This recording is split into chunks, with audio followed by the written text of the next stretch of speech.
আসলে তখন ভালোবাসার মতো একটা বয়স হয় না। একটা মানে 6-এ পড়ো একটা মেয়ের ভালোবাসার মতো কোনো বয়স হয় না। ওটা একরকম ভুল হতে পারে, যেটা লাইফে ফার্স্ট আমি ভুল করেছি। ক্লাস 6-এ? হ্যাঁ। কিভাবে হলো সম্পর্কটা সেটা? সম্পর্ক বলতে আমি তখন মানে ভালোবাসা মানে এই সব কিছুই বুঝতামও না, আর তখন ভালোবাসিও নি। বিয়ের পরে একরকম, তার প্রতি আমার আস্তে আস্তে ভালোবাসাটা হয়। ও আমাদের বাসা হচ্ছে মানে মাঝখানে একটা গলি, এই পাশে 2 তলা আমাদের বাসা, ঢাকা খিলগাঁওতে তখন। আচ্ছা। আর ওই পাশে ও 4 তলায় থাকে। ও হয়তো ফ্রেন্ডদের নিয়ে থাকতো। তো আমি একদিন বারান্দায় দাঁড়িয়ে চুল আসলাচ্ছি আর মানে গান টান গাইতেছি। আমি একটু চঞ্চল টাইপের ছিলাম। তাকায় দেখি, উপরের দিকে তাকাইছি, দেখলাম একটা ছেলে তাকায় আছে আমার দিকে 4 তলায়, মানে এক ধ্যানে তাকায় আছে আর মিট মিট করে হাসতেছে। তো আমি কেমন বাজে লাগলো, আমি নিচের দিকে তাকাইলাম। ধর ওই দিকে তাকাবোই না, নিচে তাকায় দেখি ওই ছেলেটাই। কিরে ব্যাপার কি? এবার আবার উপরে তাকাইলাম, হ্যাঁ আছে। কাহিনী কি, মানে নিচেও যে ছেলেটা, উপরেও সেই ছেলেটা। এখন আমি জাস্ট চেহারাটা মিলাচ্ছি যে এটা কি করে সম্ভব হয়। আমি দৌড় দিয়ে ঘরে আসছি, এসে ভাবিকে ডাক দিয়ে নিছি। ভাবি দেখে যাও একটা মজার জিনিস। কয় কি? আমি মানে ভাবিকে দৌড় দিয়ে যখন ডাকতে আসছি, নিচে যে ছিল ও চলে গেছে। আচ্ছা। ও আমার দিকে তাকায় ছিল। ওরা দুইজনই আমাকে পছন্দ করতো, বাট আমি তো আর জানি না। ওরা দুইজন মানে আমাকে বলছে বন্ধু, এখন জানি না বন্ধু কিনা। তো আমি ভাবিকে ডেকে নিয়ে যখন দেখাইলাম, ভাবি দেখো ওই উপরে যে ছেলেটা তাকায় আছে এদিকে, ওই ছেলেটা মানে সেম চেহারা, নিচে একজন দাঁড়ানো। কই কই নিচে কেউ নাই তো। ও বুঝছি ব্যাপার, তুমি আমার আসলে পছন্দ করো, মানে আমাদের পছন্দ হয় কিনা এটা দেখানোর জন্য ডাইকে আনছো না। ফাইজলামের বুদ্ধি মাথা থেকে ছাড়ো। হাসতে হাসতে ভাবি চলে আসলো। আমি তো ভাবি কি বলতেছে, এই কি বলে না বলে, এসব ছেলে পাত্তা আছে আমার কাছে। আর মানে আমি তখন মানে কারোর সাথে কোনো কথা বলা ভালো লাগতো না ব্যাপারটা। এমনি সবার সাথে যেমন ইজি এইভাবে কথা বলতাম। তো প্রতিদিনই দেখা যায় যে আমি কখন কখন ওইদিকে যাই, মানে বাসার ছাদে যাই, আমাকে ফলো করে। দুইজনই আমাকে একসাথে ফলো করে। ও বেশি ফলো করে হচ্ছে আমার হাজবেন্ড। ওই উপরে যে ছিল ওর নাম হচ্ছে সোহেল। ওকে। তো একদিন আমার স্কুলের সামনে এসে প্রায় কিছুদিন এভাবে ফলো করতে আসতে মানে সরাসরি দেখা হয় না, আর কিছু বলতে পারে না। তো একদিন স্কুলের সামনেও একটা গাড়ি নিয়ে আসে। আমি স্কুল থেকে বের হয়েছি, তো গাড়ির গেটটা খুলে দিয়ে বলতেছে ও ভিতরে বসা। বলতেছে আপনি একটু উপরে উঠে মানে ভিতরে উঠে আসেন আপু, আপনার সাথে 2টা কথা আছে। আমি বললাম তাহলে গাড়িতে উঠতে হবে কেন, আপনি নামেন। পরে বলতেছে আমি নামবো না আপু, এখানে তো আপনার স্কুল, এটা আমি জানি। আপনি ওকে চিনছেন, আপনার বাসার সামনের বাসাটাই তো আমার, ভয় পাচ্ছেন কেন? আর আমি জাস্ট সামনে যেখানে একটু ফাঁকা আছে, অন্য কোনো লোক আছে, আপনার বান্ধবীরা নেই, এখানে নিয়ে কথা বলবো, না হলে আপনার বান্ধবীরা আপনার বাবা মাকে বলে দিতে পারে, উল্টাপাল্টা একটা বেজাল হয়ে যাবে। আচ্ছা ঠিক আছে, কি বলবেন, এত কি কথা আছে? বলতেছে না আপু জাস্ট 2 মিনিট আপনি চলেন, একটু সামনে যাই আপনি চলে আসেন। আচ্ছা ঠিক আছে। বললো যে আপনার হাত স্পর্শ করবো না, ভয় নাই, এটা সেটা। উঠলাম ঠিকই, আমাকে আর কিছুই বল নাই, গাড়ির ভিতরে আর কোনো কথাও হয়নি। নামার পরে ও আমাকে নিয়ে গেছে কোথায়, এটা কাজী অফিস ছিল। আমি তো অবাক হয়ে গেছি, একটা রুম, বাসার মতো আর কি। ভিতরে ঢুকলাম, দেখলাম একজন হুজুর বসা, সামনের টেবিলের উপরে খাতা টাতা কি কি নিয়ে মানে কাগজপত্র নিয়ে বসে আছে। 2টা মেয়ে ছিল, 3টা ছেলে ছিল। তো আমি জিজ্ঞেস করলাম আপনি কি বলবেন বলছিলেন, সামনে বইলা সামনে সামনে করতে করতে এখানে আসলেন, এখন তো কিছু বলেন না এই পর্যন্ত, কি হয়েছে? তো বলতেছে আমি তোমাকে ভালোবাসি, তুমি বাসো কিনা আমার জানার দরকার নেই, যেদিন বাসবা সেদিন তুমি আমার সাথে সংসার করো, সমস্যা নেই। কিন্তু তুমি আমাকে ভালোবাসার আগে আমি তোমাকে পেতে চাই। বললাম, মানে এটা কেমন ধরনের কথা? বলতেছে তুমি আমাকে বিয়ে করো, এখানে জাস্ট এটা কাবিননামা, এখানে সই দিয়ে দাও আর কবুল বলো, তোমার বাসায় তোমাকে পৌঁছে দিচ্ছি, তুমি চলে যাও। জাস্ট আমার সাথে কন্ট্যাক্ট রেখো ও যোগাযোগটা রেখো, এইটুকু বলবো।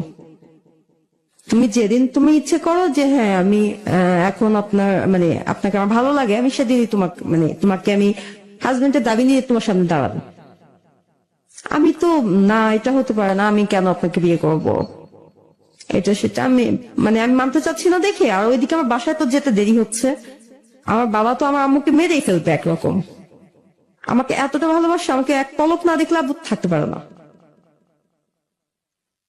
তো আমি চিন্তা করতেছি আমার বাসার কথা, আর ও আমার এইখানে আটকায় রাখছে যে বিয়ে না করে এখানে সাইন না দিলে আমি বেরোতে পারবো না। ও কান্নাকাটি করতেছে, হাত টাত কেটে ফেলার জন্য করতেছে, ঠিক আছে, বোতল একটা ভাঙে হাত কাটার জন্য চেষ্টা করতেছে, সবাই ধরে রাখছে। ওই ছেলে যে তিনটা ছিল ওরা আইসা ধরছে, এই কি করতেছিস, পাকামি করিস না, আপু দেখেন ওর জীবনটা এখন আপনার হাতে, সবাই মিলে বুঝাচ্ছে আমাকে। ওনার তখন বয়স কত? আপনার সাথে ওনার ডিফারেন্সটা কত? প্রায় 12-13 বছর হবে। 12-13 বছর। আপনি তখন কোন ক্লাসে পড়েন বললেন? তখন ও অনেক বড়। আচ্ছা, আপনি তখন কোন ক্লাসে পড়েন? আমি তখন ক্লাস 6-এ। আর ও ছিল উনি কি করেন তখন? ওর 3টা ব্যবসা ছিল, একটা হচ্ছে টেস্টিং সল্টের কারখানা ছিল। উনি নিজে ব্যবসা করতেন? হ্যাঁ। তার উনি একজন ব্যবসা করছেন, তার যথেষ্ট ম্যাচিউর, এবং আপনি মাত্র স্কুলে ক্লাস 6-এ পড়েন। আচ্ছা, এরকম পাগলামি করছেন ওই কাজী অফিসে, তারপরে কি হলো? তো কাজীও নারাজ, বিয়ে আমার বিরুদ্ধে যে উনি বিয়ে দিতে পারবে না এরকম বলাতে কাজীকে অনেক বকাটকা দিচ্ছে, এই করছে। তো আমি মনে মনে চিন্তা করলাম বাসায় তো আমার যেতেই হবে, ওদের কথাটা বড় কথা না, এইখানে সই দিচ্ছি না, কি করতেছি, আম্মু আব্বু তো দেখতেছে না, যাক সই দিয়ে আমি এখান থেকে আগে বাইচা যাই। আপনার তখন সেই সেন্সটা নাই যে বিয়েটা না, এটা আসলে কি হচ্ছে আমার সাথে, এটাই যে আমার লাইফটা ধ্বংস হয়ে যাচ্ছে, এটা আমি বুঝি নাই। আমার মনে হয়েছে যে আচ্ছা সইটা দিলে তো আমি বাসায় যেতে পারতেছি, আগে আমি বাসায় যাওয়া দরকার। এরপরে ওর সাথে আর কথাই নাই বললাম, বা ভাইয়ার বইলা ওর একটা মাই খাওয়াইলে শিক্ষা হয়ে যাবে, এরকম আর করবে না, এরকম মনে হচ্ছে আমার।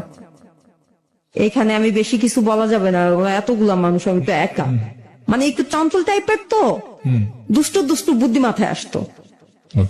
আচ্ছা সাইনটাই দিলাম, দিয়ে আমার কবুল বলতে বলছে, 1বার 2বার 3বার করে। আমি এবার ইচ্ছা মতো বলতেছি কবুল কবুল কবুল কবুল কবুল। এবার হয়েছে, এবার তাড়াতাড়ি আমার বাসায় দিয়ে আসেন।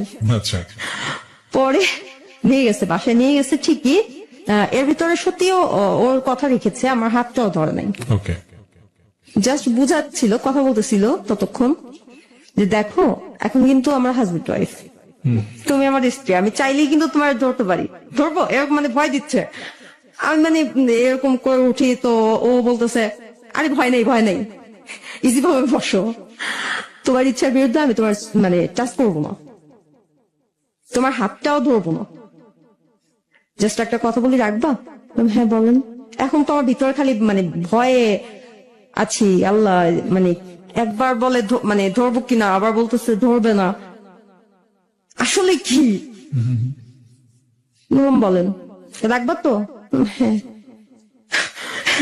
পরে বলতেছে তোমার বাসায় তুমি ফোন চালাও? বললাম আমি তো, আমার ফোন নেই।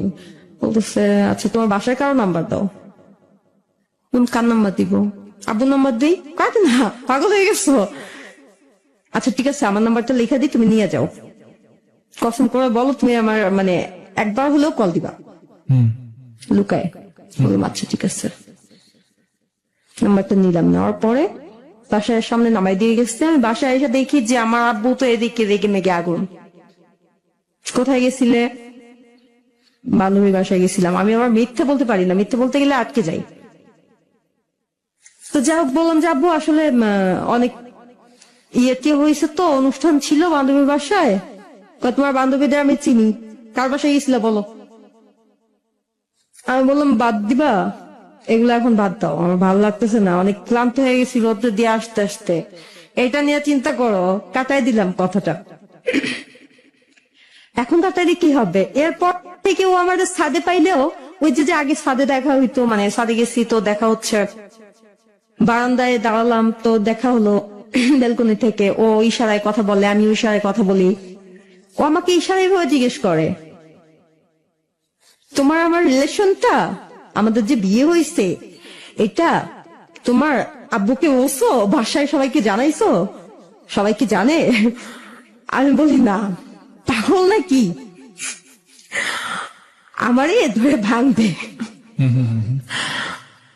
তো এভাবে চলতেই থাকে। তো এক পর্যায়ে ও 2-3 মাস পরে মানে ও প্রতিদিনই আমাকে বলে যে দেখো তুমি না বললে কিন্তু আমি চলে আসবো বাসায়, আচ্ছা আমি একদম কাবিন নামাটা সব নিয়ে তোমার আব্বুর সামনে শো করবো, তখন কি হবে দেখো।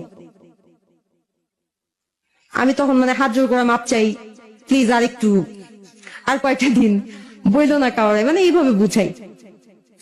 এরকম করতে করতে একদিনও সত্যি চলে আসছে, 3 মাসের মতো হয়েছে, এরকম হয়েছে। এতদিন আর আমাদের মানে সরাসরি এইভাবে দেখা হয় নাই। ও 3 মাস পরে কি করলো, আমাদের বাসায় চলে আসছে, আব্বুর ড্রয়িং রুমে আব্বুর ফ্রেন্ড নিয়ে কথা বলতেছে, আমি তো আমার রুমে পড়তেছি। ও এসে যখন আব্বুর রুমে বসছে সালাম দিয়ে, আমি তোর কণ্ঠ শুনে চিনে ফেলছি। ওকে দিয়ে দেখলাম, হ্যাঁ এখন তো আমার ভিতরে কাপ শুরু হয়ে গেছে, মানে কি হইলো, এটা কি হইলো, এখন কি হবে। ও যা বলবে আব্বু কি তাই বিশ্বাস করবে নাকি আমার কথা শুনবে? তো সবাই চলে যাচ্ছে, ও যাচ্ছে না, কিছু বলতেছেও না। তখন আব্বু জিজ্ঞেস করলো যে বাবা তুমি কিছু বলবা, কি জন্য আসছো, কি ব্যাপার, তুমি কি আমাকে চেনো আগে থেকে? বললো হ্যাঁ চিনি। বললো কে আমি, বলো তো তোমার নাম কি? বললো আমার নাম সোহেল। আসলে আপনি কে সেটা বড় কথা না, আপনি আপাতত আমার শ্বশুর। হে বেয়াদব ছেলে, তুমি এগুলো কি শুরু করছো, এটা কি বলো, পাগল হয়ে গেছো তুমি, এটা পাগলা গারদ না, বের হো। কে ঘর ঢুকতে দিছিস কেন, বের কর। ফালতু ছেলে পেলে মানে দেখলে যাকে দেখবে আমার অনুমতি ছাড়া ভিতরে ঢুকাই নিবি, রাস্তার সব ছেলে পেলে বাড়িতে নিয়ে আয়। ও বলতেছে না আমি রাস্তার ছেলে না, কথা যা বলবেন বুঝা বললেন, মানে একরকম বেয়াদবি শুরু করে দিচ্ছে, এটা তো অবশ্যই বেয়াদবি। বলতেছে দেখেন আপনি আমার কথা যদি বিশ্বাস না করেন আমি পেপারস দেখাতে পারি, আচ্ছা আমি কাবিন করে আপনার মেয়েকে 5 লাখ টাকা কাবিন দিয়ে বিয়ে করেছি, আচ্ছা শরীয়ত মোতাবেক সে আমার স্ত্রী। এখন তুলে যদি না দেন তুলে নিয়ে যাব, আচ্ছা এখন নিব না, এখনো বাচ্চা তো, আর একটু বড় হোক। জাস্ট আপনাকে জানাইতে আসলাম, আপনি কি করবেন না করবেন জানতে আসি নাই। আচ্ছা আব্বু তো প্রচুর কেঁপে গেছে, বলতেছে তোর 14 গোষ্ঠীর মানে তোদের বাড়িতে দুগলা জ্বালায় যাবে, তো 14 গোষ্ঠীর ভিতরে বংশ মানে প্রদীপ দেওয়ার কেউ থাকবে না, বাতি জ্বালানোর মতো কেউ লোক থাকবে না, তোর এমন হাল করবো তারা। বলতেছে আপনি ইচ্ছা করলে পারবেন আমি জানি, কিন্তু তার আগে আপনার মেয়ের থেকে যাই না দেখেন, আপনার মেয়ে কি তাতে খুশি হবে না বেজার হবে, আমি আপনার মেয়ের কে এটা ওর থেকে যাই না নিয়েন। বলতেছে আমার মেয়েকে নিয়ে একটা কথা বলবি না, তুই ওকে চিনিস? আমার মেয়েকে আমি চিনি, ও এই ধরনের ফালতু মানুষ না, ওর সাথে মানুষ কথা বলতে গেলেই তো কথাই তো বলে না কারোর সাথে ঠিকভাবে। আর এমন কোনো কথা নেই যেটা আমি আমার বাবার সাথে শেয়ার করি না, জাস্ট একটা জিনিসই আমার বলা হয়নি, মানে একদম ফ্রেন্ডলি। আমরা একসাথে ডান্স করেছি, আমি বাবা আর আমি একসাথে ডান্স পর্যন্ত করেছি, এরকম একটা মানে ফ্রি। তারপর কি হলো? তো বলতেছে ঠিক আছে আপনার মেয়েকে এখনই ডাক দেন, ডাক দিয়ে জিজ্ঞেস করেন আমি মিথ্যে বলতেছি, আপনি প্রমাণ করবেন আমি মিথ্যে বলতেছি। আচ্ছা ঠিক আছে, দেখ মা এদিকে আসো তো। আমি তো 1 পাও 2 পা করে আসলাম, কারণ আমি তো সব শুনছি। আইসা আমি একবার ওর দিকে তাকাই, একবার আপুর দিকে তাকাই, মানে এখন দুইজন দিকে শুধু তাকাচ্ছি, আমি কাউকে কিছু বলতেছি না। আব্বু জিজ্ঞেস করছে, ও বলতেছে তুমি নাকি কি মানে একটা ভুল ত্রুটি করছো নাকি, এবাড়ির জামাই কি সব আবি চাবি বলতেছে, ওকে তুমি চিনো? এখন আমি চিনি না বলবো কিভাবে, এটা তো মিথ্যা হয়ে যাচ্ছে। তাও আবার সামনে দাঁড়ায় বলবো আমি চিনি না, আর আব্বুর সামনে কিভাবে বলবো যে মানে হ্যাঁ বিয়ে হয়েছে, এটা তো বলা সম্ভব হচ্ছে না। আমি চুপ করে আছি, কথা বলতেছি না। এখন আব্বু তো বুঝে ফেলছে চুপ থাকা সম্মতির লক্ষণ, কিছু একটা অবশ্যই আছে। আব্বু চোখে চোখ পড়লে, আব্বু যখন চোখ গরম দিচ্ছে আমি আজকে মাথা নিচু করে নিচ্ছি, বুঝতে পারছে তাহলে অন্যায় আসছে, কিছু একটা হয়েছে। তারপর পাত্তা দিল না, ওকে ধমকায় ঘাট ধরে বাইর করে দিল। তো যাবার সময় বলে গেল, থ্রেট করলো যে আজকে মেনে নিলাম না, ঠিক আছে বের করে দিচ্ছেন, চলে যাচ্ছে। বিয়ে যখন করছি সংসার আমি ওর সাথেই করবো। ও আমার বউ নামে না, কাজেও হবে, ও আমার বাড়িতেও যাবে, আমার ঘরেই থাকবে, আমার ঘরই করবে। বাবা মার মানে ততদিন অধিকার থাকে যতদিন বিয়ে না হয়। এখন ওর প্রতি অধিকার সব আমার, আপনাদের কারো না। বেশি অধিকার খাটাইতে চান না। আইন আপনারা চিনেন, আমিও চিনি। এখন চলে যাচ্ছি, তবে আমি আবার আসবো, একবারই আসবো ওকে নিতে। তো বইলা চলে গেল। এখন আমি ও চলে যাওয়ার পরে আমি আস্তে করে আসছি আব্বুর সামনে, ভাবলাম যে আব্বুকে জানাই বিষয়টা যেটা হয়েছে, যে না এটা এটা হয়েছে আমার সাথে। আমি বলার চেষ্টা করলাম, আমি জাস্ট ডাক দিছি আব্বু। আব্বু চোখ বন্ধ করে একটা থাপ্পড় দিল, দিয়ে অন্যদিকে ঘুরে দাঁড়াইছে, দাঁড়ায় বলতেছে আলিয়া আমার মাকে ডাক দিল, তোমার মেয়েকে বলো আমার সামনে থেকে সরে যেতে, আর ওই নামে যেন ও আমাকে না ডাকে। অনেক সাধনা করছিলাম আল্লাহর কাছে, অনেক কান্নাকাটি করছিলাম, আল্লাহ তিনটা মানে পরপর তিনটা ছেলে দিছো, আমার ঘরে মেয়ে নাই, বংশের মধ্যে সবার মেয়ে আছে, আমার মেয়ে নাই, আমার ঘরে তুমি একটা মেয়ে দাও, একটা মেয়ে দাও। যদি জানতাম আমার ঘরে এমন কেউ আসবে, আল্লাহ আমার এত কান্নার পরে এমন কাউকে দিবে যে আমার মানির চুটটা পর্যন্ত বুঝবে না, রাখতে পারবে না। সে প্রেম করা শিখে গেছে ক্লাস 6-এ। বাবা, যে চন্দ্র সূর্যের চেহারা দেখে না, মানে ঘর থেকে যে বের হয় না, স্কুল আর কোচিং তাও কিনা যথেষ্ট গার্ড মানে দেওয়া হয়, আমার ভাইয়াদের মানে আমার সাথে পাঠায়, আবার নিয়ে আসে স্কুল ছুটি হইলে। সেক্ষেত্রে এরকম মানে হয়ে যাচ্ছে, সে তো অনেক পথ চলা শিখে ফেলছে। যাই হোক, ওকে বলে দাও যতদিন ও মানে ও যেন আর জীবনে যতদিন বাইচা থাকে আর আমি যতদিন বাঁচি। তো এটা বলার পরে যে কি হয়েছে আমার সাথে সেটা শুনলো না, শুনলে বুঝতে পারতো। চলে আসলাম আমিও রাগ করে, কান্না করতে করতে আমার রুমে কান্না করলাম অনেক। 2 দিনের মতো এরকম আমরা বাপ বেটি মানে কেউ কারো মুখ দেখি না, কথা বলি না, একই বাড়ির ভিতরে একই ঘরের ভিতরে, কিন্তু যে যার যার রুমে। আমি যদি ডাইনিং রুমে যাই, আব্বু জিজ্ঞেস করে উনি কোথায়, তিনি কি ডাইনিং রুমে আছেন? যদি মা বলে জি হ্যাঁ আছেন, তো বলে ঠিক আছে, উনি চলে গেলে বললেন আমি পানি খাবো, আমি যাবো ডাইনিং রুমে, আর নাহলে তুমি নিয়ে আসো, পানি নিয়ে আসো। বাট এই যে আপনার বাসা থেকে টোটালি মুখ দেখা দেখি বন্ধ।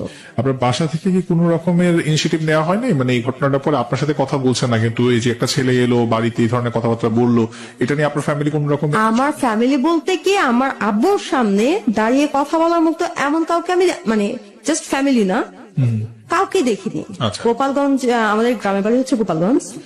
আচ্ছা, কিন্তু আপনার মানে এই যে একটা ছেলে এসলো বললো, মানে এ নিয়ে কোনো কিছু আর তিনি করেন নাই? আর মানে ওই ছেলেকে খুঁজে বের করা বা কেন এলো, কিভাবে বিয়ে হলো? যেখানে আমার বাবা ছিল কি ন্যায় নীতিবান লোক, তো মানে আর তার প্রচুর রাগ ছিল। সে গোপালগঞ্জে সে নিজেও আওয়ামী লীগ করতো, তারপরেও শেখ সেলিমের সাথে একটা সেলিম আঙ্কেলের সাথে একটা দ্বন্দ্ব হওয়া,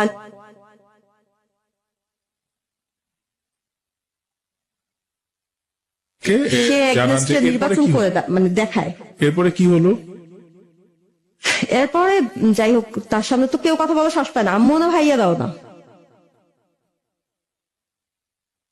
সে যা বলে তাই, তাকে কেউ কারো কিছু বলতে হবে না, তার সাথে আমি কথা বলবো না, এটাই হচ্ছে তার শাস্তি। আসলে এটার চেয়ে বড় শাস্তি আমার কাছে কিছু নেই। কারণ আমার লাইফে আমি বাবাকে যতটা ভালোবাসি আর বাবা আমাকে যতটা ভালোবাসতো এটা বলার মতো না। একদম শিশুবেলা থেকে মানে বাচ্চারা যখন এই যে 2-2.5 বছর বয়সে তো মায়ের কাছেই বেশিরভাগ থাকে, আমি আমার বাবার কাছে থাকতাম, এতটা ভালোবাসতো আমাকে। এখন তার থেকে বিরত থাকাটা আমার কাছে অনেক কষ্টের ব্যাপার না। 2 দিনের দিন আমার আব্বু ব্রেন স্ট্রোক করলেন। হয়তো এগুলো নিয়ে মানে তার ব্রেনে প্রেশার পড়েছে, এমন কিছু একটা হবে। হসপিটালে নেওয়া হয়, ডায়াবেটিস ছিল তো, বারডেমে ভর্তি করা হয়। উনি যখন আইসিইউ রুমের ভিতরে জ্ঞান ফিরলে ডাক্তার এসে বললো যে আপনারা যে কোনো একজন যেতে পারেন। কে যাবেন? আমি কান্না করে দিয়ে বললাম আমি যাবো। বললো আসেন। ডাক্তার ভিতরে গেল, আমি ঢুকছি আর আমাকে দেখে আব্বু মাথা ঘুরাই ফেলছে, মাথা অন্যদিকে নিয়ে হাত ইশারা করতেছে, মুখে তো অক্সিজেন লাগানো, উনি কথা বলতে পারতেছে না কিন্তু হাত দিয়ে এভাবে মানে বুঝাচ্ছে যে চলে যেতে আমাকে, উনি আমাকে দেখতে চায় না। তো এটা ডাক্তার দেখে ফেলছে, ডাক্তার দেখে আমাকে জোর করে ধরে নিয়ে টান দিয়ে বের করে ফেলছে।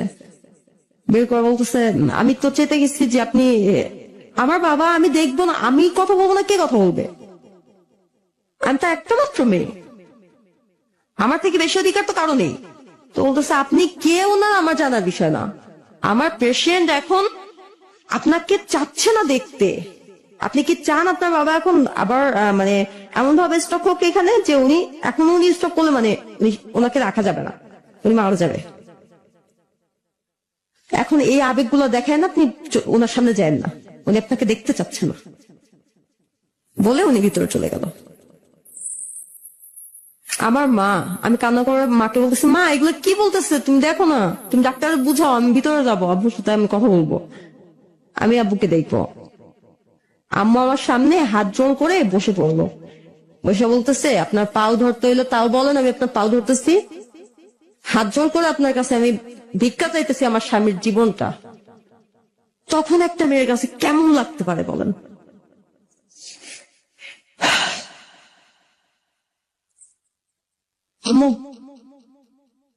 আম্মু আমাকে বলতেছে যে তার স্বামীর জীবন, আমার বাবা না, তার স্বামী বলতেছে যে আমার স্বামীর জীবনটা আপনি ভিক্ষা দেন আমারে, আপনি বাসায় চলে যান, এখানে থাকেন। যা করছেন নাটক, বহুত নাটক দেখাইছেন, যার জন্য এখন লোকটা এখানে শুয়ে থাকতে হচ্ছে, মৃত্যুর সাথে লড়তেছে, আর এখন আপনার সামনে যায় আপনি তাকে শেষ করে দিয়েন না। আমি তাকে হারাইতে চাই না, আমার ছেলেরাও তাকে হারাইতে চায় না। আমি চলে আসলাম, কান্না করতে করতে চলে আসলাম, আর ভাবলাম যে যার জন্য এত কিছু হলো ওর আজকে খবর আছে, আমি আজকে ওকে মারবো, নাহলে নিজে মরবো। ফোন দিলাম, আপনি কোথায়? আমি বাসায়। বললাম আমি আসতেছি, আপনার আজকে খবর আছে, আপনাকে মেরে ফেলবো আমি, আপনার জন্য আজকে আমার বাবা হসপিটালে। এইটা করলাম আমি দ্বিতীয় ভুল। দ্বিতীয় ভুল বলতে ওই ভুলটার তুলনায় এই ভুলটা আরো বড়। আমার বোঝা উচিত ছিল আমি একটা মেয়ে মানুষ, আমি গেলেই তাকে গলা চেপে ধরে মেরে ফেলতে পারবো না। রাগের মাথায় অনেক কিছু ভাবা যায়। হ্যাঁ আমি চাঁদে চলে যাব, যাওয়াটা সম্ভব না, যেতে হলে কতটুকু অর্জন করে যেতে হবে। গেলাম, যাওয়ার পরে আমি তো বকতেছি, বকাবকি করতেছি, গিল ঘুষিয়ে দিতেছি, তাতে তোর কিছু হচ্ছে না। এখন সেটা বুঝি, তখন বুঝি নাই। বাট ও যেটা মানে করলো সেটা হচ্ছে একরকম আমাকে বুঝাচ্ছিল, মাথায় হাত দিয়েছে, ঠান্ডা হও, শান্ত হও, বসো, তুমি স্থির হও, তুমি আমার মারবা, আচ্ছা মারো, আরো বেশি মারো, কিন্তু স্থির হও, মানে ঠান্ডা হও। যেটা হয়েছে খুব খারাপ হয়েছে আসলে, আমিও তো এটা চাইনি। আপনি জানেন মানে আপনি যে এরকম না করলে এটা হইতো, আপনার জন্য তো হয়েছে। বলতেছে আচ্ছা ঠিক আছে আমার জন্য হয়েছে, মানে এইবার ও ওর ভাবে আমাকে মানে ওর কাছে টেনে নিচ্ছে, একরকম এটাকে জোর বলা চলে। তখনই আমরা স্বামী স্ত্রীর যে সম্পর্কটা শারীরিক, হ্যাঁ আপনি প্রথমবার ফিজিক্যাল রিলেশনশিপে ওদিন ওনার সাথে গেলেন এবং সেই করছে, আমি ওখানে একরকম পুতুলের মতো হয়ে গেলাম। অসুস্থ হয়ে পড়েছিলাম, মানে বাসা পর্যন্ত যে মাঝখানে জাস্ট চিকন একটা গলি, কিন্তু আমার বাসায় যে আমি আসবো এরকম একটা পাচ্ছিলাম না, এতটা খারাপ লাগতেছিল, অস্বস্তি লাগতেছিল। বললো কিছুক্ষণ বসো, সরি টরি অনেক কিছু বলতেছে। আমি আর ভালো মন্দ কিচ্ছু বলতেছি না ওকে, ওর দিকে তাকাচ্ছিও না, মানে তাকানোর মতো পরিস্থিতি ছিল না। খুব ঘেন্নাও ছিল তখন। পরে বাসায় চলে আসে অনেক কষ্ট করে। আসার পরে মাথায় তো একটা টেনশন আছে আব্বুকে নিয়ে, ও কি করলো, এই কাজটা ও ভালো করলো না, এটাও আছে। কিন্তু আজকে যেটা হলো সেটা কেন জানি না মনের ভিতরে বারবার উকি দিত। ওকে ভালো লাগার মানে একটা অধ্যায় চলে আসতো একটু একটু করে, মানে ইচ্ছে হতো ভালো লাগার মতো, মনে হতো যে না আমার সাথে তো কোনো খারাপ ব্যবহার কখনো করেনি, বকা দেয়নি, সবসময় তো ভালোভাবে আমাকে বুঝায় কথা বলছে, বা সে যেটা করছে ভুল আমার সাথে সেটার জন্য সরি বলছে, কান্না করছে, ও কান্না করে দিছিল যে আমি বুঝি নাই তুমি এইভাবে মানে ইয়ে হয়ে যাবা, অসুস্থ হয়ে পড়বা, বা এরকম একটা ব্যাপার হবে।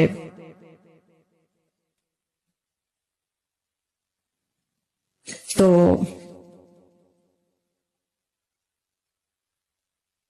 তারপর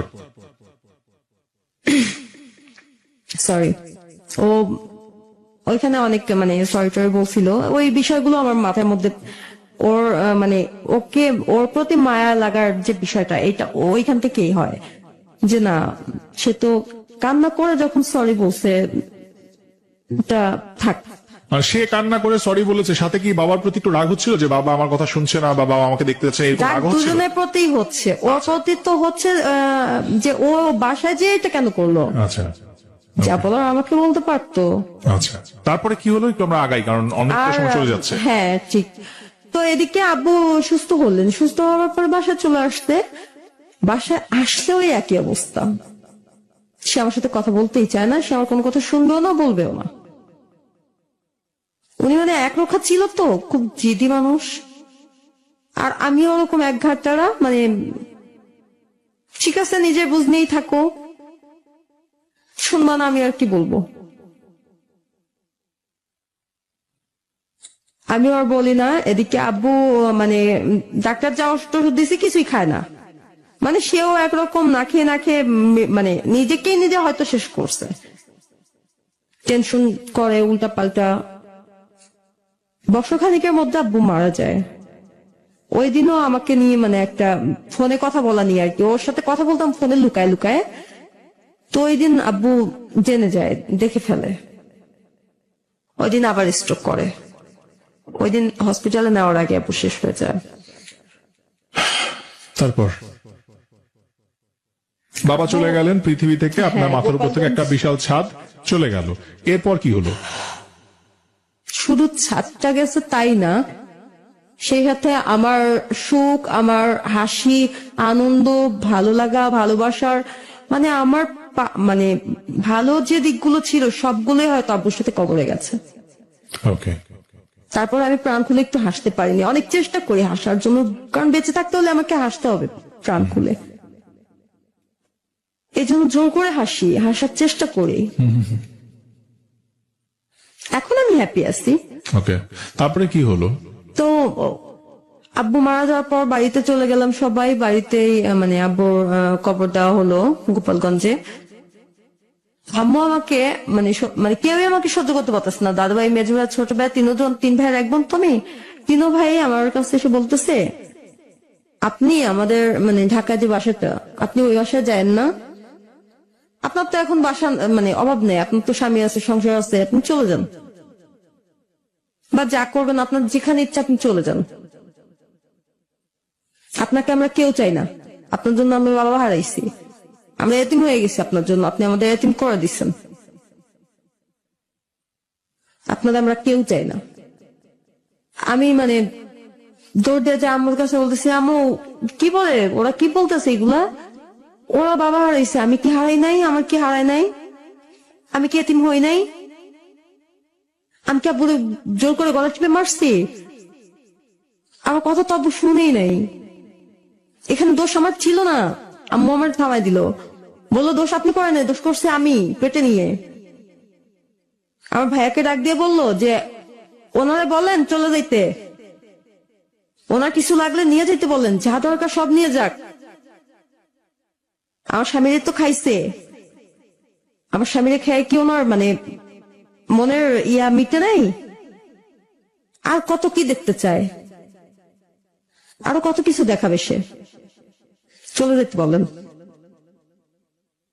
আমি যার জন্য আজকে সাদা কাপড় পরছি আমি তাকে দেখতে চাই না, তার সাথে আমার কোনো কথা থাকতে পারে না। আমার ভাইয়াদের বলতেছে আমাকে চলে যেতে বলতে। চলে আসলাম বের হয়ে। চলে আসার পরে ও না, এটা ঢাকায় মানে 4 দিনের মিলাদ শেষ করে যখন ঢাকা আসা হয় তখন এই ঘটনা।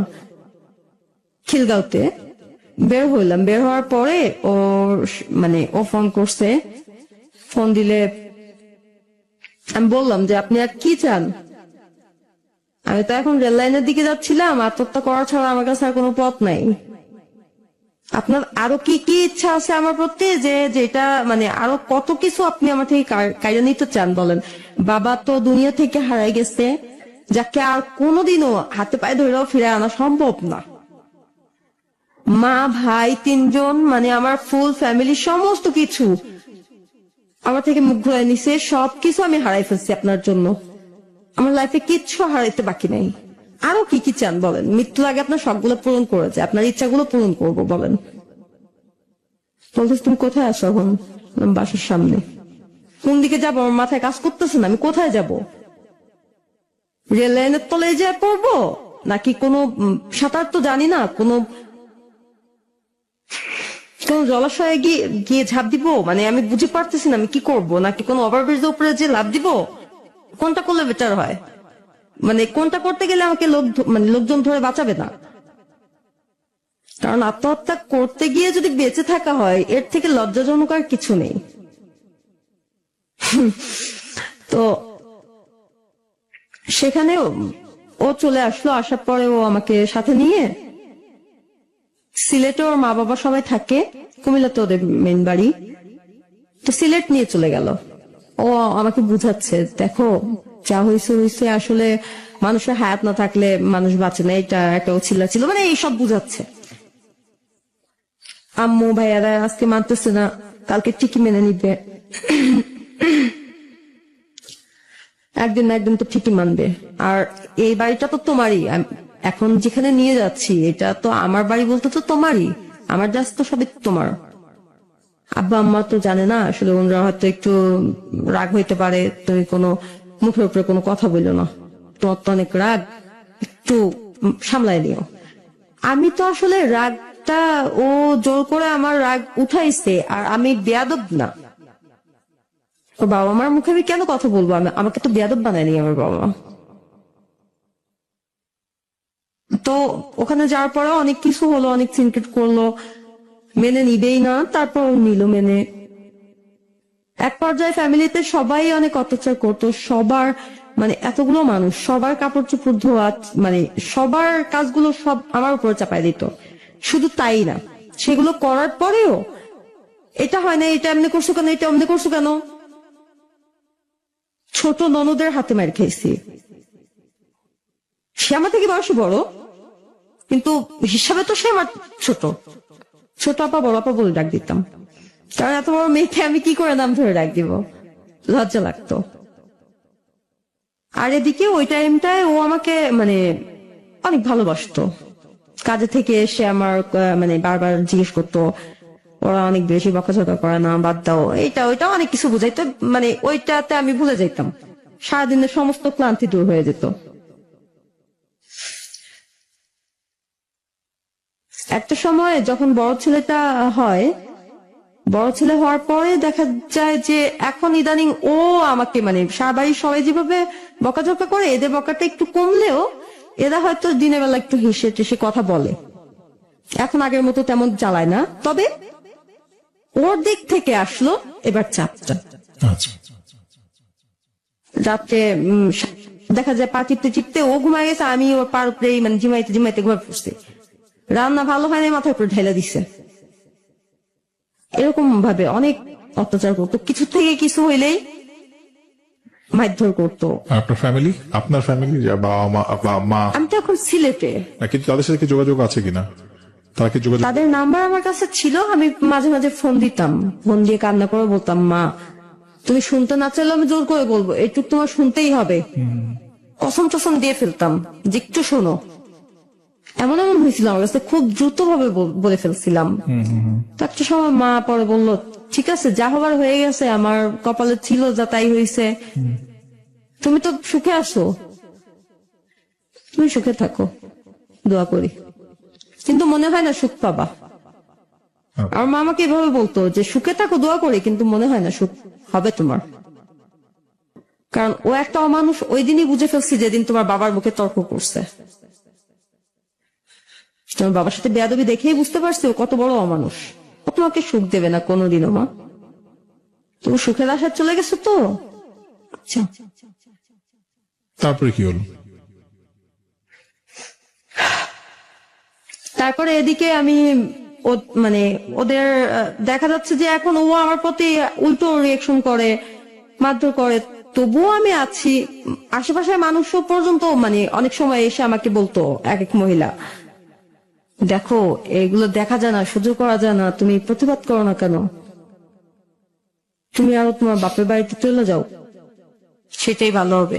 যা বাপ মার হাতে পায়ে ধরা, বাপ নেই তোমার মায়ের, তোমার ভাইদের হাতে পায়ে ধরা বুঝায় বলো যে আমি চলে আসছি একবারে, মানে আর ফালাই দিও না, ঠিকই মাইনা নিবে। এখানে যাও, যত অত্যাচার সহ্য করো। আমি আরো তাদের উপর খেপে যেতাম যে আপনারা বলার কে, এটা আমার ব্যাপার, আমার হাজবেন্ড আমার মারুক কাটুক আমি বুঝবো। একদিন ও কি করলো, ও এরপরে মানে যখন আমার বড় ছেলেটা বয়স 2.5 বছর, তখন আমার ছোট ছেলেটা হয়। 3 দিনের দিন ও আমাকে এমন ভাবে মারধর করে, তা কি নিয়েছিল 3 দিন কেন 7 দিনের মধ্যে কিন্তু মাছ মাংস মানে এই জাতীয় জিনিস ঘরের ভিতরে ঢুকায় না কেউ, অন্তত মানে অ্যাটলিস্ট বাচ্চাটা যে রুমে আছে এই রুমটা ভিতরে নেয় না। ভোর রাত 2টার সময় নিয়ে আসছে মুরগি, কাটা মুরগি, ওইটা আমি তখন বাঁচবো, মানে তাও আবার পশম টসম সহ, ওই তখনই বাঁচতে হবে, বাইসা মানে ইয়ে করতে হবে, করে রান্না করে দিতে হবে। আমি বললাম যে তাহলে আমি তো এখনো ভাত খাই নাই তোমার জন্য, তাহলে ভাত নেই, তুমি ভাত খাও, আমি বাইসা পরে খাবো নি। রাত তো 2টা 2:30 বাজে গেছে, তোমার ভাত দিয়া তারপর আমি বাঁচতে বসি। আর দেখো এটা তুমি কাজটা কি করলা, এই ঘরে এরকম অবস্থায় নাকি ঘরের মধ্যে এগুলা ঢুকাইতে নাই, আল্লাহ জানে ওর যদি কিছু হয় এরপরে। এটুকু ছিল আমার অপরাধ। আচ্ছা, এই অপরাধটার জন্য মানে কাত হয়ে শুয়েছিল তো আইসা, ব্যাগটা রাইখা কাত অবস্থায় আমাকে এভাবে লাথি মারলো, পড়ে গেছি। কারণ তখন এতটা ক্লান্ত, আমি হাইটা কাইট দিয়ে সামনে এগোতে আমার কষ্ট হতো। বুঝতে পেরেছি। পড়ে যাওয়ার পরে এরপর ইচ্ছা মতো চুল ধরে আবার উঠাই দেওয়ালের সাথে আবার খাই দিল, আবার মানে নিচে ফেলে, আবার এরপর পেটের উপরে ইচ্ছা মতো পাড়াইলো। কি বলবো, রক্তাক্ত হয়ে গিয়েছিলাম, যেগুলো মানে বলার মতো না। যা হোক,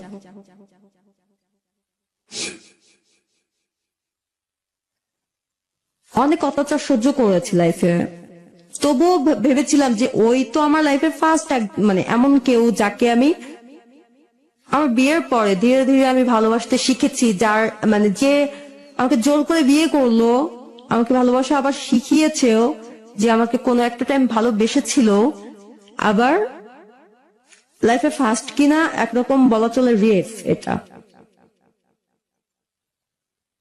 যাই হোক, সব কিছুর মধ্যে আছে আর কি, সবটা পেয়েছি, কম আর বেশি, হয়তো তার থেকে জ্বালাটা বেশি পেয়েছি, আর ভালোবাসাটা ছিল সাময়িক, মাস 6-8।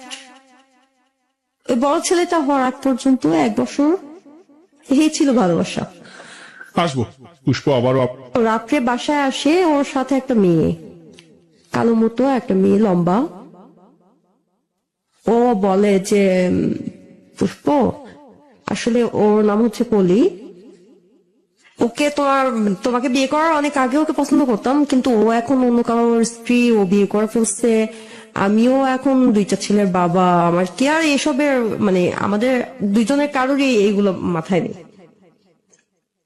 এখন আমরা ভাই বোনের মতোই দুইজনকে দেখি। তো ও মানে আমিও বিশ্বাস করে নিলাম, কারণ ওকে প্রচুর বিশ্বাস করতাম। লাইফে তো কখনো ঠক খাইনি, ওই তো আমার ফার্স্ট। এই জন্য আমি ওকে মানে ঠকটা কি এটা আমি বুঝতাম না, যা বলতো এটাই বিশ্বাস করতাম। ও যে মিথ্যে বলবে এটা আমি ভাবতে পারতাম না, কেন বলবে? তো ও বলতেছে যে ও নাকি আসছে মাজার দেখতে, বললো যে ও তো মাজার দেখতে আসছে কলি, এত রাত্রে মেয়েটা যাবে কোথায়, যদি কোনো বিপদ হয় এই জন্য সাথে করে নিয়ে আসছি। খারাপ করছি বলো? তুমি রাগ করছো? তুমি কেন রাগ করবো? তুমি তো বললাই সে তোমার বোনের মতো, তোমার দুইটা বোন আছে, তুমি তাদের মতোই বললা, তাহলে এখানে আর রাগ করার কি থাকে পাগল? ভালো করছো, একটা মেয়ে বিপদে পড়বে সেটা তো খারাপ একটা ব্যাপার। তো রাত্রে খাওয়া দাওয়া শেষে আমি পাশের রুমে বিছনা ছাড়াটা এই করতেছি। ও তো সেই রুমে বিছনা ছাড়তেছো কেন, কি হয়েছে? তুমি কলিয়া শব্দ না বলছে, পাগল হয়ে গেছো তুমি? সারাদিন দুইজন থাকবা, দুইটা মেয়ে, সারাদিন মেয়েরা গল্প করো, অনেক কিছুই করতে পারবা, কিন্তু আমি সেই সকালে যাব আর আসবো কোন রাতে 12টা 1টা বাজবে ঠিক নাই। আমি তো আর কথা বলার টাইম পাবো না। এক ঘরেই করো, উপর নিচে করো, তাহলে তো হয়ে গেল। আমরা নিচে ঘুমাইলাম, একদিনের ব্যাপার, কিছু হবে না, ঠান্ডা লাগবে না বাচ্চা, সমস্যা নেই, তুমি উপরে কলিরে দিয়ে দাও, একদিনের তো ব্যাপার। আচ্ছা ঠিক আছে, উপরে কলিকে বিছনা করে দিলাম, আর নিচে সিস্টেমটা হলো খাটের সাইডটায় আমি, এরপর ছোট বাচ্চাটা, এরপর বড় ছেলে, তারপর ওর বাবা। আচ্ছা, এখন উনি বলতেছে, এত মেয়েটা কি করছো? ওই মাথায় কলি, তারপর তুমি বাচ্চারা, এরপর আমি এই মাথা থেকে চিৎকার করে কথা বলবো, কলি ওই মাথা থেকে চিৎকার করে বলবে, মাঝখানে বাচ্চা দুইটা ঘুমাবে। কথা তো সত্য, দুই সাইড থেকে কথার আওয়াজ আসলে বাচ্চা কিভাবে ঘুমাবে? ওই টাইমে আবার আমি 5 ওয়াক্ত নামাজ পড়তাম, কোরআন তেলাওয়াত করতাম, দোয়ার বই ছিল সেগুলো পড়তাম। প্রতিদিন ঘুমানোর আগে সূরা মুলুক পাঠ করতাম, কবরের যে আযাবটা মাফের জন্য। তো এগুলোর জন্য ওই দিনও ওই নিয়মে ওইটা পড়তে উঠেই আমি টের পাই আর কি, না হলে জানতে পারতাম না। শোয়ার সিস্টেমটা চেঞ্জ করে ফেলাম, ওইখানে ও শুইলো, আমি যেখানে ছিলাম কলি তো খাটে, এই সাইডটাতে, খাটের সাইডটাতে ও, তারপর বড় ছেলে, এরপর ছোট ছেলে, এরপর আমি। আচ্ছা, লাইট নিবানো হইলো, বাচ্চাকে ঘুম পাড়াচ্ছি, বাচ্চা ঘুমাই গেছে। এখন চিন্তা করলাম তাহলে আমি শোটা পরে এসে তারপর ঘুমাই। উঠে লাইটটা জ্বালাইছি, আল্লাহর কসম আমার ভিতরে এতটুকু সন্দেহ নিয়ে আমি লাইট জ্বালাই নাই, তাহলে আমি লুকায় দেখার চেষ্টা করতাম সে কোথায়, হাতায় দেখতাম, কিন্তু আমার ভিতরে এক বিন্দু সন্দেহ ছিল না, এক বিন্দু মানে অবিশ্বাস ছিল না, কোনো খারাপ কিছু ভাবি নাই আমি ওই টাইমে, আমার মাথায় খারাপ কিছু ছিল না। প্রতিদিনের মতো আমি সোয়াটা পরে ঘুমানোর জন্য উঠেছি, লাইটটা অন করেছি, আর সাথে সাথে চোখ বন্ধ করে লাইট অফ করে দিছি। যেটা দেখছি সেটা মানে বলার মতো ভাষা নেই আমার। মানে আপনি হাজবেন্ড ওয়াইফ যে এরকম একটা, মানে তারা ফিজিক্যাল রিলেশনে ছিল, হ্যাঁ। তাই তো? মানে আপনার হাজবেন্ড এবং যে ভদ্র মহিলাকে তিনি বাসায় নিয়ে এসেছেন, সেটি নিজের ছোট বোনের মতো পরিচয় দিয়ে তার সাথে তিনি ফিজিক্যালি রিলেশনে আছেন, এবং সেই রুমে আপনার সন্তানরাও ছিল। ওরা তো ঘুমে। তারপরে কি হলো? আপনি লাইট অফ করে দিয়েছেন নিশ্চয়ই, আপনি যখন লাইট আমরা জ্বালিয়েছেন তো তখন তো নিচে, দেখছেন। ও তো উপরে উঠে চলে গেছে। হ্যাঁ, কিন্তু আপনি যখন ওরা বুঝতে পারছে যে আমি দেখেছি, যেহেতু লাইটটা অন হয়েছে অফ হয়েছে, হ্যাঁ, আমি অফ করে দিয়ে আমার মুখ আমি নিজে চেপে ধরে বাথরুমের মধ্যে দৌড়ায় চলে গেছি। বাথরুমে সারা রাত কান্না করে কাটিয়েছি, কিসের আর কি পড়বো। ওকে, তারপর আমার তো দুনিয়াটাই মিথ্যে হয়ে গেল। তারপর কি হলো? সারা রাত কান্না করছি, আর বাথরুমের ভিতরে চিন্তা করতেছি যে মানে সকালে কি করব, আত্মহত্যা করব। এই ছেলে দুটা মানে এই বাচ্চা দুইটা কোথায় যাবে, কি করবে? ওরা তো নানু বাসা চিনে যাইতে পারবে না, এখানে থাকলে তো ও এই আজরাইলের কাছে রাইখা গেলে ও মেরে ফেলবে, মানে এইগুলো মনে হচ্ছে আমার। যদিও কোনো বাবা যত বড় খারাপই হোক হয়তো সন্তানকে মেরে ফেলতে পারে না, জানি না, হতেও পারে আবার নাও হতে পারে। কিন্তু আমার সাথে যতটা যা হয়েছে আমি তার থেকে আর কি তখন মনে হচ্ছে যে না, ওর কাছে আমি রেখে আত্মহত্যা করতে পারি না। আমি বাচ্চা দুইটার কাছে দায়বদ্ধ, আমাকে বাঁচতে হবে, যত কষ্টই হোক আমি চলে যাব। পরে করলাম, সকাল ভোর হলো যখন, উঠে নামাজ পড়ে চা নাস্তা বানালাম সিলেটি নিয়মে। প্রতিদিন সকালে উঠেই আগে চা, তো চা দিলাম। চা দিয়ে ও বলতেছে, কলিকার ওকে যখন চা দিতে আসলাম, ও বলতেছে তুই খাস না? আমি বললাম দেখেন আমি তো আপনার হাতে পুতুল, যেভাবে ইচ্ছা সেভাবে চালান, চলি। পেটটা তো আমার কাছে, এটা আমার কাছে থাক। কখন খিদে লাগবে, কখন খাবো কি না খাবো, এগুলো আমি দেখবো, আপনার আর দেখতে হবে না, বহুত দেখছেন। এবার অন্য কারোর দেখেন, অন্য কারোর বিষয় নিয়ে ভাবেন, ভালো হবে। তো বলতেছে যে বাহ, মুখে তো চটাং চটাং বুলি ফুটছে, অনেক অনেক কথা শিখে ফেলছো, পাখনা লম্বা হয়ে গেছে, তো পাখা বড় হয়ে গেছে, আইসা ছাইটা দিতেছি। কলি রেডি হও, ওরে রাইখা গেলে না জানি, ভাবছিলাম কয়দিন বেড়াবে, কিন্তু রাইখা যাওয়া যাবে না, রাইখা গেলে না জানি কি করবি।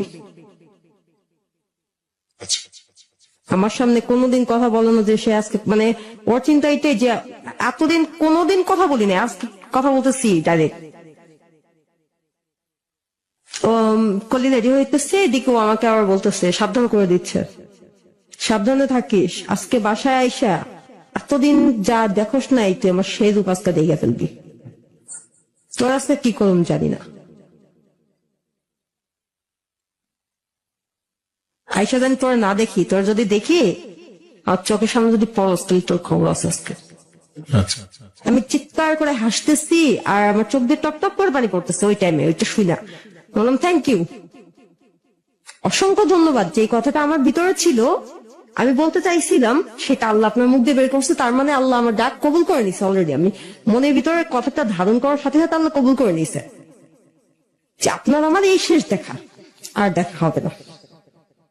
আপনি বলুন না যে আপনি যেন আইসা আমার না দেখেন, একটু সমস্যা হবে, ওইটা তো পরের সাবজেক্ট, আইসা যেন না দেখেন। আর আমিও বলতেছি, এটা আমার মনে ছিল যে আপনার মুখ আমি আর দেখতে চাই না।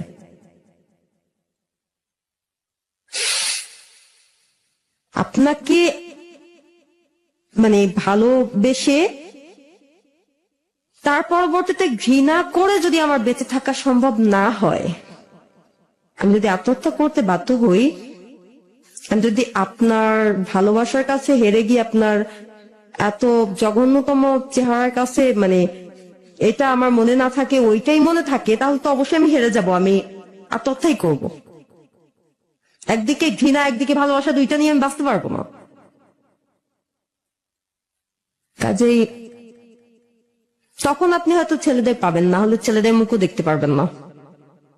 আপনি এতদিন আমাকে যত যা দিচ্ছেন সবকিছুর একটা, মানে আজকে একবারে আমি আপনাকে শোধ দিচ্ছি, বলে গেলাম যে আর কোনোদিন আপনি আমার মুখও দেখবেন না, ওদের মুখও দেখবেন না। বাবা হয়েছেন ঠিকই, তবে বাবা ডাক আপনি শুনতে পারবেন না, এটাই হচ্ছে আপনার জন্য শাস্তি। বলে চলে আসলাম। ও চলে গেল, ও চলে যাওয়ার পরে আমি চলে আসলাম ওদের নিয়ে। কিচ্ছু আনিনি বাসা থেকে, একটা মানে বাচ্চার কাপড়ও নিয়ে আসিনি। কোথায় গেলি? গোপালগঞ্জ যাওয়ার জন্য আপনার যে বাস স্টেশন, ওইখান থেকে হচ্ছে আপনার কি যেন ইউনিক কাউন্টারে গেলাম, ইউনিকে উঠলাম। তারপর ইউনিটে উঠে ঢাকা থেকে তারপরে গেলাম বাড়িতে। বাড়িতে যাওয়ার আগে বাড়িতে তো আম্মু আর ভাইয়া ঢাকা ছিল, ভাইয়াকে নি ভাইয়ার কাছে আইসা পরে আম্মুর কাছে গেলাম। এদিকে আমি আসবো কিনি, আমার কাছে তো পয়সা নেই। নাক ফুলটা বিক্রি করে দিলাম 500 টাকায়, 450 টাকা ছিল তখন ভাড়া, এখন কত জানি না, বাকি ছিল 50 টাকা। আমি লাইফে মানে এই দিনটাই 50 টাকার কথা, মানে কি কি নিয়েছি এটা আমি জীবনে ভুলতে পারবো না। লাইফে কত টাকা কত ভাবে ভাঙি না, মনে থাকে না, হাজার হাজার টাকা ভেঙে ফেলি কিন্তু মনে থাকে না, কিন্তু এই টাকাটার কথা আমি জীবনে ভুলবো না, কিভাবে ভেঙেছিলাম। আমার সাথে একটা ছোট বাচ্চা আছে, কোলে বাচ্চাটা তো দুধ খায়, ও তো আর কিছু খেতে পারে না, বাট ও তো ভাত টাত এইটা ওইটা খায়। ও সকালে না খেয়ে বের হইলো, আমিও বের হইলাম না খেয়ে। আমারটা বাদ দিই বলতে আবার বাদ দেওয়াও যাবে না, কারণ মা যদি বাচ্চা দুধ খায় তো মা না খেয়ে থাকলে বাচ্চার উপরে মানে এটার তারপর প্রভাবটা পড়ে। ওইদিকে আমি ওর জন্য নিলাম 20 টাকা দিয়ে 1 প্যাকেট বিস্কিট, আর 30 টাকায় নিলাম একটা পানির বোতল। টাকা শেষ, উঠলাম বাসে, চলে আসলাম। আসার পরে ভাইয়ের সাথে দেখা হয়েছে, বাড়ি পর্যন্ত আবার গেলাম। মানে সে রাত হয়ে গেছে, সে সকাল থেকে রাত পর্যন্ত শুধু গাড়িতে। দুটো বাচ্চার তো রক্ত আমাশা হয়ে গেছে। আমি চাইছিলাম আসার সাথে সাথে ওকে ডিভোর্স লেটার পাঠিয়ে দিব, কিন্তু সেটা আর হলো না। 3 দিন সময় লেগে গেছে। পরের দিন মানে রাত হয়ে গেছে, তো পরের দিন সকালে উঠেই বাচ্চাদের নিয়ে হাসপাতালে দৌড়াদৌড়ি করছি ডাক্তারের আপনাকে কাছে ফোন নিয়ে। দিল, উনি বাসায় এসে না কোনো যোগাযোগ করেন? আপনার কাছে তো মোবাইল ছিল।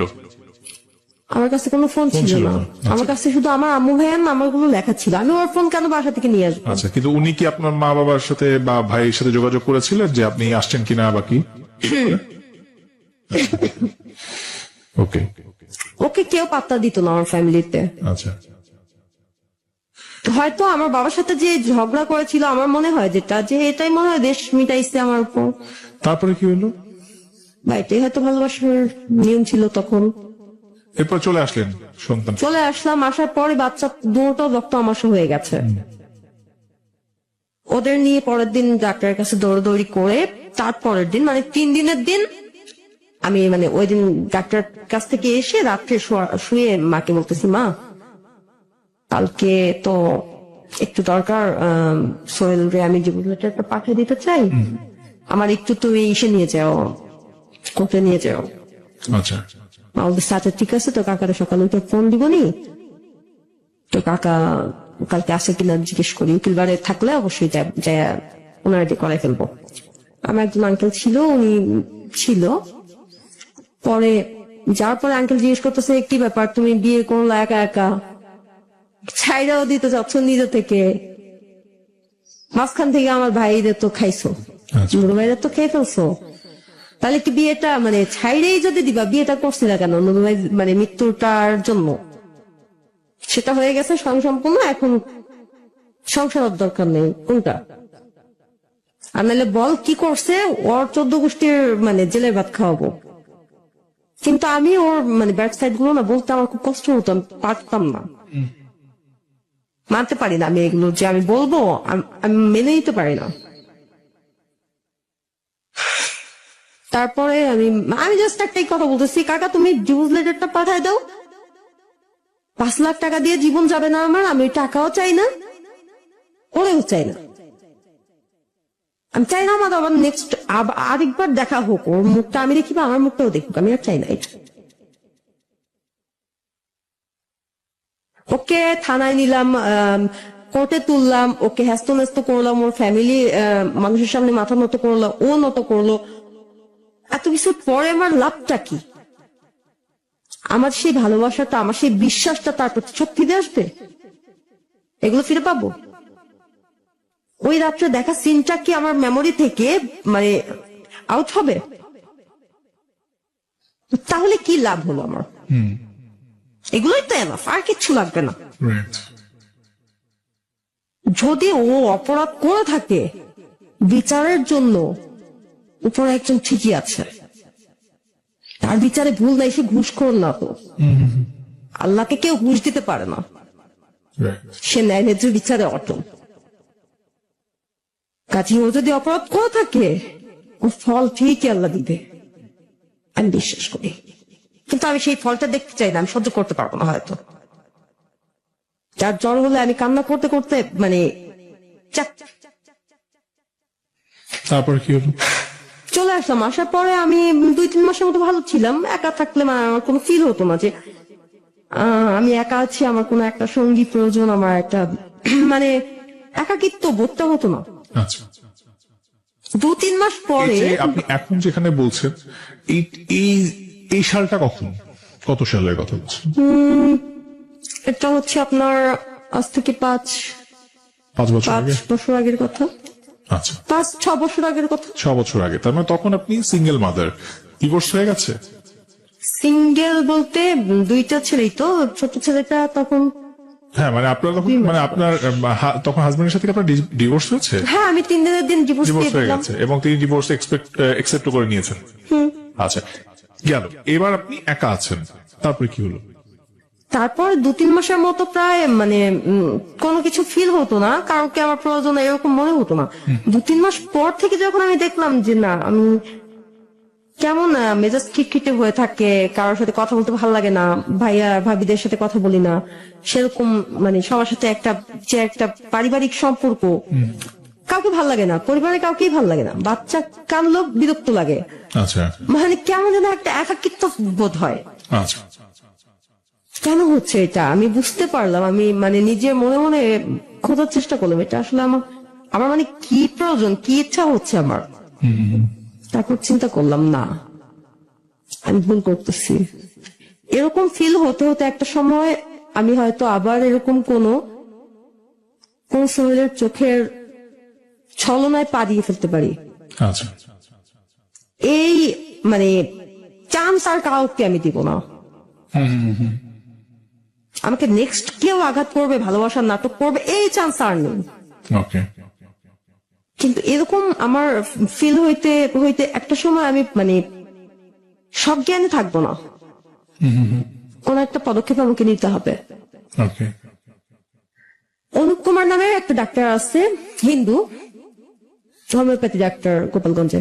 তো আমি ওনার এখানে যাই, পরিচিত ডাক্তার ছিল, তো বাচ্চাদের ওষুধ টষুধের জন্য যাইতাম, দেখতাম যে না উনি খুব ভালো কাজ করে ওনার ওষুধটা। গিয়ে আমি বললাম, অনুপদা আমি একটা দরকারে আসছি, একটা কাগজ কলম দেন, আমি লিখে দিচ্ছি। মানে মুখে বলার মতো তখন মানে এখন যেমন ইজিলি আমি কথা বলতে পারি, ওই টাইমে একটা ছেলের সাথে যে ইজিলি কথা বলবো মানে এরকম একটা ইয়া ছিল না। তো লিখে দিলাম যে অনুপদা আমার নারীত্বটা আজীবনের জন্য, সারা জীবনে আমার ফিল হবে না, মানে কোন পুরুষ সঙ্গে আমার প্রয়োজন হবে না, এরকম কোন ঔষধ আমাকে দেন যেটা সেবন করলে আমার লাইফে আর কখনো কাউকে প্রয়োজন হবে না। সে চেতে গেছে আমার উপরে, বসা থেকে দাঁড়া পড়ছে, তুমি কি আমার কষাই মনে করছো? আমি কি ডাকাত নাকি? আমি কি মানুষ জবাই করি? আমি ডাক্তার, মানুষ বাঁচানোর চেষ্টা করি। এটা সৃষ্টিকর্তার দ্বারা, এটা কখনো ধ্বংস করা সম্ভব না, আচ্ছা একমাত্র সে পারবে, আমি পারবো না। হ্যাঁ এতটুকু করতে পারি যে তুমি যতদিন দিয়ে না করো ততদিন তোমার মাইন্ডটা ফ্রেশ রাখার জন্য তুমি একটা ওষুধ মানে 2টা ওষুধ বলতেছি, লিখে দিচ্ছি, এই ওষুধ 2টা নিয়ে নাও, খাইতে থাকো। যখন তোমার মনে হবে না তুমি বিয়ে করবা, কাউকে ভালো লাগছে, কাউকে পছন্দ হয়েছে, বিয়ে করতে চাও, বিয়ের পরে তুমি ওই ওষুধটা খাওয়া ছেড়ে দিও, তোমার আবার যে নারীত্ব সেটা আবার ফিরে আসবে, বরঞ্চ তার থেকে বেশি কিছু পাইতে পারো। তো আমি বললাম যে আমার তো আর ফিরে আসার দরকার নাই, ওইটা পরের হিসাব। এইটা আউট হয় কিনা আমার মানে আমি কোন নারীত্ব আমার ভিতরে থাক, আমি কোন ছেলেকে আমার বলে ভাবতে পারি এমনটা যেন না হয়। আচ্ছা আমি একটু দর্শকদের জন্য ক্লিয়ার করতে চাই, বিষয়টা হচ্ছে আপনি মানে ওই সময়টাতে যেটা চাইতেন আমি ওষুধটার নাম বলি না, আপনি ওষুধটার নাম বলবেন না প্লিজ, এটা বলা যাবে না। আমি আপনাকে সহজ ভাবে বলি, যেটা হচ্ছে যে আপনি যেহেতু আপনি তখন আপনার হাজবেন্ডের সাথে আপনার ডিভোর্স হয়ে গেছে এবং কিছুদিন থাকার পরে আপনার কাছে মনে হচ্ছিল যে আপনি ফিজিক্যালি আর কারোর সাথে ইনভলভ হবেন না এবং এই কারণে একটা মেডিসিন খুঁজতেছিলেন, তাই তো? এবং সেটার জন্য ডাক্তারের কাছে যান যে আপনার জন্য কোনো ফিজিক্যাল নিডের প্রয়োজন না হয়, তাই তো? এবং এরপরে ডাক্তার একটা ওষুধ দিল এবং সেটা আপনি খেলেন। ভাইয়া জি এই বিষয়টা আমি মানে হাইড করতে চেয়েছিলাম একবার, ভাবলাম যে না এটা বলাটা মানে কেমন লজ্জাজনক, কিন্তু আবার চিন্তা করলাম যে এটা লিসেনারদের জন্য একটা মেসেজ জি যে ওরা মানে লাইফে অনেকে এখন কিন্তু বন্ধুর সংখ্যা বেড়ে গেছে, একটা মেয়ের অনেকগুলো ছেলে বন্ধু হয়ে থাকে, ঠিক আছে, কিন্তু একবারও কি ভাবে যে আগুন মোমের কাছে আপনি মেসকাঠি ধরছেন সেটা জ্বলবে না, এটা হতে পারে না। আপনি মোমটাকে চুবাই নিয়ে আসেন পানিতে, আনার পরে আগুনে ধরবেন, হয়তো প্রথমে চিরচির করবে, জ্বলতে চাবে না, পরবর্তীতে ঠিকই জ্বলবে, কারণ তার ধর্ম আগুন পেলে জ্বলা। ওকে নারীত্ব মানে নারীত্ব এমন একটা জিনিস, সেটা থাকা মানে আচ্ছা, যতই না না বলুক একটা পর্যায়ে মানে আপনি ফিল করছেন যে সামহাও আপনার দ্বারা আবার কোন একটা অ্যাক্সিডেন্ট হতে পারে, সেই ক্ষেত্রে আপনি এটা হওয়াটা স্বাভাবিক। স্বাভাবিক। সো তারপরে কি হলো? এরপর আপনি সেই ওষুধটা নিয়মিত খাওয়া শুরু করলেন। হ্যাঁ, তারপরে মানে আমি তো তখন মানে একরকম একটা ছেলে মানুষ বলা চলে আমাকে। এক পর্যায়ে মানে ঢাকাতে আসার পর যখন চাকরি করি তখন আমাকে সবাই ভাই বলেই ডাকতো। আচ্ছা, যার সাথে বিয়ে হয় উনি এই নামটা তুলে দেয়, ভাই নাম ধরে। তারপরে কি হলো? কবির ভাই কবির ভাই বলতো সবাই আমাকে। জি, ঠিক আছে, আবার লেখালেখি করতাম তো এই জন্য বলতো আর কি যে কবি ভাই। ওকে, তারপর কি হলো? তো আমি আম্মুকে বললাম, আম্মু আমি বসে থাকবো কেন, কিছু একটা করি। প্রতিবন্ধীর মতো হাত পা নিয়ে বসে থাকাটা আমার ভালো লাগে না, ঢাকা চলে যাই। তো চলে আসলাম। আসার পরে আমার একটা সিঙ্গার বান্ধবী ছিল, জি, দিশা নাম, ওর সাথে রুম শেয়ার করি। এই দেখেন ঢাকা শহরে আরেকটা ব্যাপার আছে যে একটা সিঙ্গেল মেয়েকে কেউ বাসা দিতে চায় না। এটা ছেলেদের ক্ষেত্রেও আছে এই প্রবলেমটা। তারপরে কি হলো? একটা ছেলে বন্ধু বাসায় গিয়ে থাকতে পারে, জি, মেয়েটা কোথায় যাবে? ওকে, একটা ছেলে সারাটা রাত যদি হাঁটতে হাঁটতে বা কোথাও বৈশাখ আমার সেই সিকিউরিটির ব্যাপারটা ব্যাপার নেই, ওকে, হ্যাঁ, সে মাঝামাঝিও করতে পারবে। ওকে, একটা মেয়ে কি করবে? ওকে, তারপর তো ওর সাথে কিছুদিন থাকি আর এদিকে চাকরি খুঁজি। তো একজনের মারফতে মানে এখন আমার যিনি হাজবেন্ড ওনার সাথে পরিচয়টা হয়। উনি একটা মিডিয়া লাইনেই আছেন, জি, ওনার নাম হচ্ছে রহমান। ওকে, তো ওনার সাথে পরিচয়টা হয়, খুব সম্মানীয় একজন ব্যক্তি, তো সিনিয়র পার্সন, জি, বয়সে মানে কাজে কর্মে সমস্ত দিকই সবার শ্রদ্ধা মানে পাওয়ার মতো একজন, ওকে, সবারই শ্রদ্ধা ভালোবাসা পাওয়ার মতো একটা লোক। আচ্ছা, চরিত্র মানে সমস্ত দিকে সে অনেক গুণ। তো ওনার সাথে পরিচয় হওয়ার পরে ওনার অফিসে চাকরি নেই, নেওয়ার পরে সেখানে চাকরি করতে থাকি।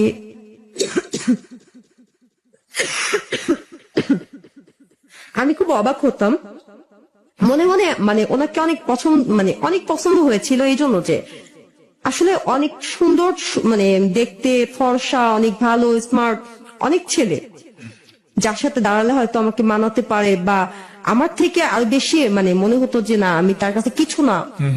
এমনও বিশাল একটা ভালো ভালো বডি ফিটনেস ছেলেরা আমার সামনে এসে আমাকে প্রপোজ করেছে।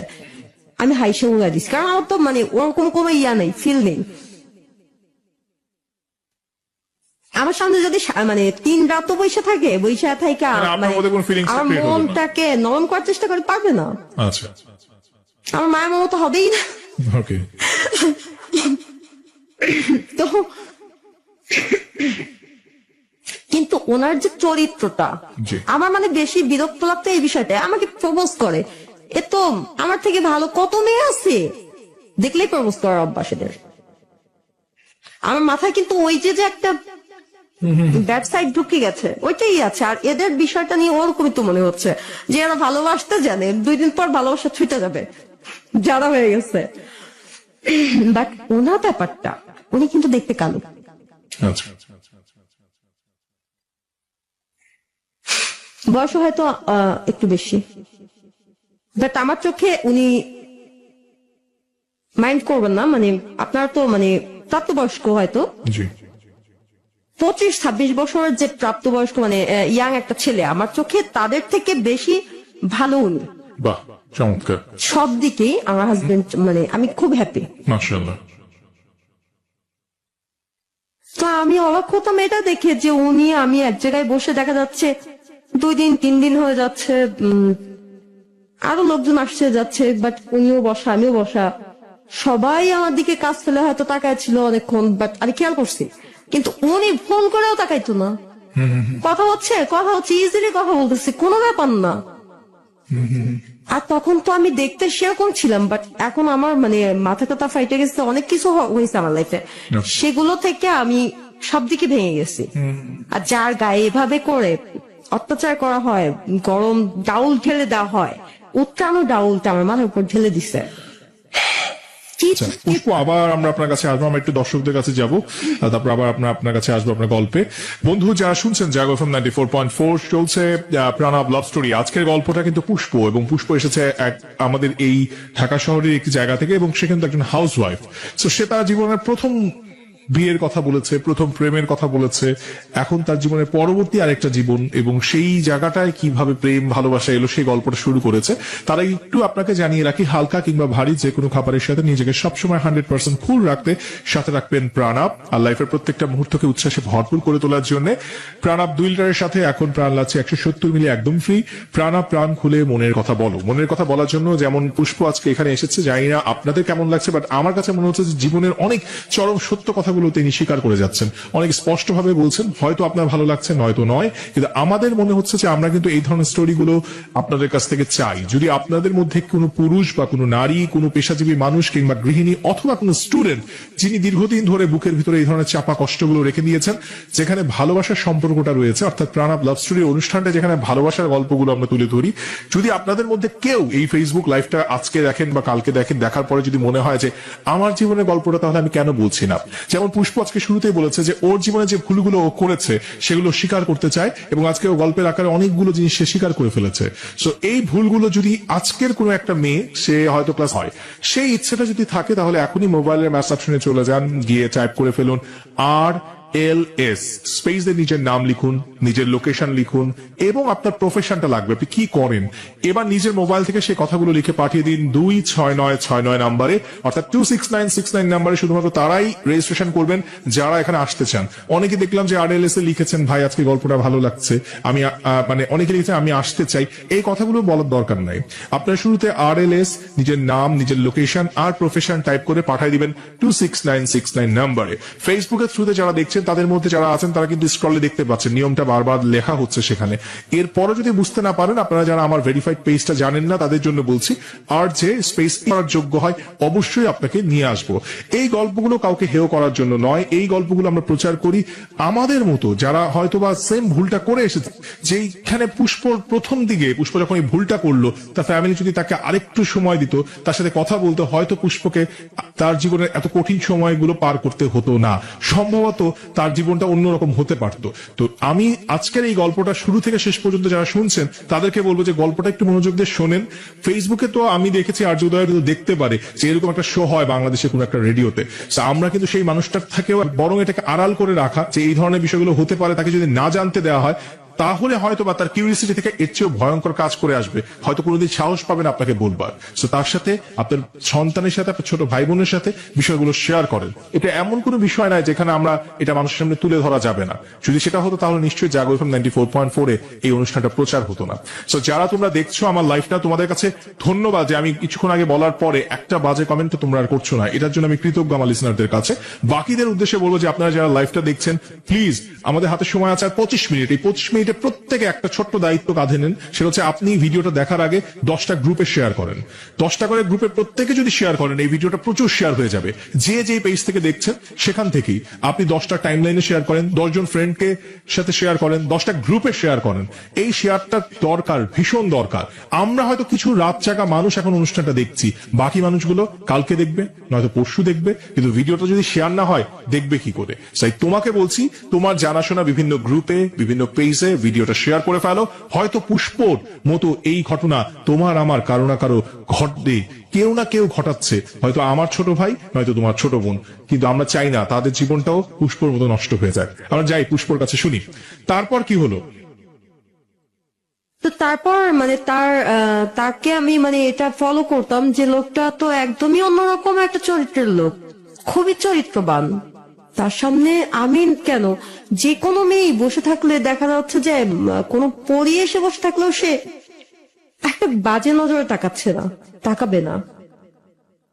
অন্যরকম একটা লোক। তো কাজের ভিতরে এতটা মনোযোগী, কাজকে এতটা প্রধান মনে করে, সে তার প্রফেশনের জন্য তার জীবনও যদি চলে যায়, নো প্রবলেম, সেটা কেয়ার করে না। খুব ভালো লাগে তার ব্যক্তিত্ব, তার চলাফেরা, তার মানুষের প্রতি যে একটা ভালোবাসা, একটা দয়া। তার পকেটে ধরেন 500 টাকা আছে, সর্বশেষ বাসা যাচ্ছে, এখন সিগারেট নিবে, বাসা রিক্সা ভাড়া, এতটুকুই। এই 500 টাকা উনি হয়তো দেখা গেছে একজন অসহায় লোক আসছে, ব্যাস ওনার পকেট একদম ঝাইরা, হ্যাঁ 10 টাকা হয়তো লাগবে না যে রিক্সা ভাড়াটা নিতে হবে, যাইতে হবে আমার বাসা অব্দি। 31টা টাকা আর 14 টাকা বা 15 টাকা দিয়ে একটা সিগারেট নিতে হবে, এতটুকু উনি রাখার কথাটা আমার মনে থাকে না, এমন একটা লোক। তো এমন করে ঝাইরা দেওয়ার পরে তখন যখন রিক্সা ভাড়া দেওয়ার সময় দেখে যে না টাকা শেষ, তখন বাসায় ফোন করে বলে বাসা থেকে কাউকে টাকা দিয়ে লিফটের নিচে একটু নাইম আসতে বলো। আচ্ছা, আর দারোয়ানকে বলা যায় যে ওনার যাইতে দিও না, একটু বসাও, টাকা আসতেছে। ঠিক আছে, তো এরকম একটা লোককে শ্রদ্ধা, ভক্তি সমস্ত স্থানে দিতে দিতে একটা পর্যায়ে তাকে ভালোবাসার স্থানে কখন নিয়ে এসেছিলাম আমি নিজেও জানি না। ওকে, মুগ্ধ হয়ে যেতাম তাকে দেখতে। তার লাইফস্টাইলটা অন্যরকম একটা ব্যাপার। বাহ, এত মানে সে 3টা বাড়ির মালিক, মানে একদমই কোটিপতি একটা লোক। তাকে দেখলে মনে করবেন কি জানেন, গ্রাম থেকে মনে হয় আজকে এসেছে। আচ্ছা, না তার মানে যে এটা যে না যে সে দেখতে হাবা হাবা না, তা না। মানে একটা দামি শার্ট, একটা হাতে ঘড়ি টড়ি, মানে বিশাল একটা ব্যাপার নিয়ে চলে না, বাজারও নিয়ে চলে না, বাট তার গাড়ি আছে। সে একদমই নিম্নভাবে বাচ্চা চলাফেরা করবে, রিক্সায় যাবে, মানে অটোতে যাবে, এভাবে চলবে। আচ্ছা, কিন্তু মানুষকে দেওয়ার বেলায় কিপটামি নেই তার, একদম উজাড় করে দিবে সে যেই হোক। আমি মাঝে মাঝে বলি যে আমি যদি ছেলে হতাম তাহলে হয়তো আমার ভাগ্যটা আরো ভালো হতো। বলে কেন? তখন তো আপনার এই যে যারা মামা ডাকে, ভাইয়া ডাকে, কতজনে আছে, কত কিছু ডাকে, এই ছেলেগুলো তো আপনার সাথে দিন রাত 24 ঘন্টা কাটাচ্ছে, আমার হিংসা লাগে। আমি কেন ছেলে হই নাই? ছেলে হলে তো 24 ঘন্টা দেখতে পারতাম লোকটাকে, বাট এখন তো চোখে হারাই। good. যেটুকু সময় না দেখি সেটাই মনে হয় যে হয়তো প্রাণটা আমার থেকে একটু দূরে আছে। ভালোবাসাটা বুঝি আমি এর থেকেই। আমি একবার মাথা ফেটে গিয়েছিল, তারপর অনেকবার আমি অসুস্থ হয়ে পড়েছিলাম, মাথা ঘুরে পড়ে, মানে একটা অ্যাক্সিডেন্ট হয়, যেভাবেই হোক একটা অ্যাক্সিডেন্ট হয়ে যায়। তারপরে রাগ বেশি তো এই জন্য যে ব্যাপারগুলো হয়।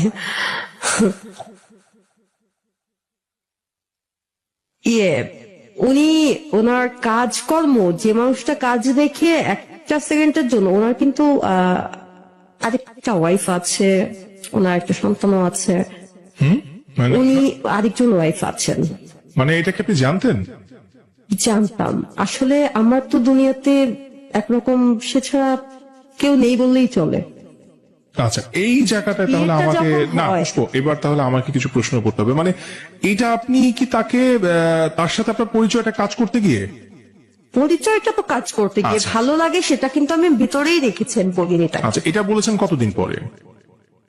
আমি বলিনি, সেও কিন্তু আমাকে হয়তো পছন্দ করতো, পরে আমি জানতে পেরেছি, কিন্তু সেও বুঝতে দিত না, চোখের ফাঁকেও বুঝতে, মানে আমি তার চোখের চাহনিতেও এক বিন্দু বুঝতে পারিনি কোনোদিন। আচ্ছা, কিন্তু আপনার এই যে সে বিবাহিত, এই ব্যাপারটা জানার পরে কি বিয়ে করেছেন, নাকি যে বিয়ে করার পরে জেনেছেন? আগেই জানতাম, আগে প্রথম জানতেন? থেকেই জানতাম। আপনি প্রথম থেকে জানতেন যে উনি ম্যারিড? আচ্ছা, তারপরে কে আগে বললো বিয়ের কথা? বলি তো, এক সময় আমি অসুস্থ হয়ে পড়ি, আমার বাম সাইডের কিডনিটা মানে ইয়ে হয়, দুর্বল হয়ে যায়।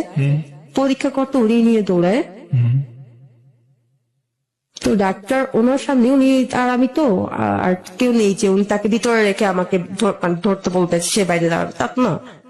ডাক্তার বলতেছে যে কি হয় তো বলতেছে আমরা একসাথে, ও আমার অফিসে চাকরি করে, ছোট বোন বলতে পারেন, ছোট একটা ভালো বন্ধু বলতে পারেন, ওরে ভাই বলেই সবাই ডাকে। ও মানে একটা ছেলেদের মতোই আমাদের সাথী ভাই। তো বলতেছে মানে ওই যে কোন ছেলে আমাকে পটাইতে পারে না, এই জন্য ভাই বলে ডাকা শুরু করছে। তো ও উনি ওনার সামনে বলতেছে যে দেখেন, আপনাকে ডিরেক্টলি বলতেছি না, আপনি একটু বুঝে নেওয়ার চেষ্টা করেন, আপনি কি এমন কিছু আহ সেবন করেন বা এমন কিছু একটা ব্যবহার করেছেন কখনো যেটা আপনার লাইফের কোনো একটা অংশ মানে ধ্বংস করার জন্য, কোনো কিছু শেষ করে দেওয়ার জন্য? হ্যাঁ। বললো কেন, ছেলে মেয়ে আছে? আমি বললাম হ্যাঁ 2টা ছেলে আছে, বাট উনি কি হয়েছে, চলে গেছে? আমি বললাম, না মারা গেছে। আচ্ছা মারা গেছে বলতাম কেন, না হলে অনেক কথা উঠে আসে, অনেক কিছু জিজ্ঞেস করে, ভালো লাগে না ব্যাপারটা। আচ্ছা তো আমি ইয়ে করলাম ওইখানে, উনি বলল যে ওনারে বলল যে দেখেন, উনি যেটা খায় সেটা ওনার আর যদি 2-3 বছর খায়, উনি একটা ওষুধ খায়, যে ওষুধটা আর 2-3 বছর খাইলে হয়তো যাইতে পারবে তাড়াতাড়ি, কিডনি একটা জ্যাম হয়ে গেছে, এই ওষুধটার সাইড এফেক্ট। আর যত দ্রুত সম্ভব আপনারা যখন আসছেন পরিচিত বড় ভাইয়েরা, দেখে শুই না ওর জন্য একটা ছেলে দেখেন, ওকে বিয়ে দিয়ে দেন, তাহলে হয়তো বাঁচতে পারে। আর না হলে ও যেভাবে চলতেছে এভাবে চলতে চলতে খুব শীঘ্রই মেয়েটা চলে যাবে। তো আমি ওকে মানে জিজ্ঞেস করলাম কি হয়েছে, আপনি কাঁদতেছেন কেন? আরে ভাই হায়াত মোট যতদিন যার আছে সে ততদিন বাঁচবে, এগুলো বাদ দেন, হওয়া কথা বলো, তুমি কি ওষুধ খাও বলো। বললাম, এইগুলো শুনতে পারবেন না আপনি, শোনার মতো না, সমস্যা নেই বলেন। পরে উনি বলতেছে না তুমি ডাক্তার বিয়ের কথা বললো কেন? আমি বুঝতে পারছি, এটা বাদ দাও, বাদ দিয়া জীবনটাকে সুন্দরভাবে দেখার চেষ্টা করো, একজনকে নিয়ে পড়ে থাইকো না। তোমার জন্য ভালো কেউ ওয়েট করতেছে হয়তো, এই জন্য হয়তো আল্লাহ তোমার জীবন থেকে এই অভিশাপটা দ্রুত তাড়াই দিছে। ভালো কিছু ভাবো, বাচ্চা 2টার জন্য তোমাকে বাঁচতে হবে, এইভাবে নিজের জীবনটা শেষ করে দিও না। অনেক কান্না করতেছে। তুমি বলো তোমার পছন্দের কোনো ছেলে আছে, আমি তার হাতে তোমার তুলে দিব, সে তোমার পছন্দ না করলে তার তুলে নিয়ে আসবো, সমস্যা নেই। তো আমি বললাম যে আমারে বিয়ে দেওয়ার জন্য আপনার এত মাথা ব্যথা কেন? আমি বাচ্চা মরে থাক না আমার ভিতরে, আপনি কাঁদতেছেন কেন, আপনার চোখে পানি কেন, এইটা বলেন। তো যাই হোক, পরে বললাম হ্যাঁ আমার পছন্দের আছে একজন, কিন্তু সে ম্যারিড, সে বিবাহিত, এখানে মানে হবে না, সম্ভব না। কেন সম্ভব না, কেন সম্ভব করে দেখাবো, তুমি বলো খালি। বললাম আপনি, আপনাকে যতটা ভালো মানে ভালো লাগে, আপনার দিকে যতক্ষণ তাকে থাকি এরকম কারোর দিকে তাকে থাকি না, এতটা ভালো কাউকে লাগে না। তো আমি জানি আপনি এখনই বলবেন যে এটা কি বললাম, দুষ্টামি করলাম, বাদ দেন, সত্যি। কিন্তু তখন মানে একটু মানে হেলান দিয়ে বসা ছিল তো, সোজা হয়ে বসলো, বসে বলতেছে তুমি যাই না বলতেছো তো, আমার মানে তোমার ভাবি আছে, আমার বাচ্চা আছে, এগুলো সব জানো, তুমি জানো না? হ্যাঁ জানি, এই জন্যই তো বললাম দুষ্টামি করছি, বাদ দেন।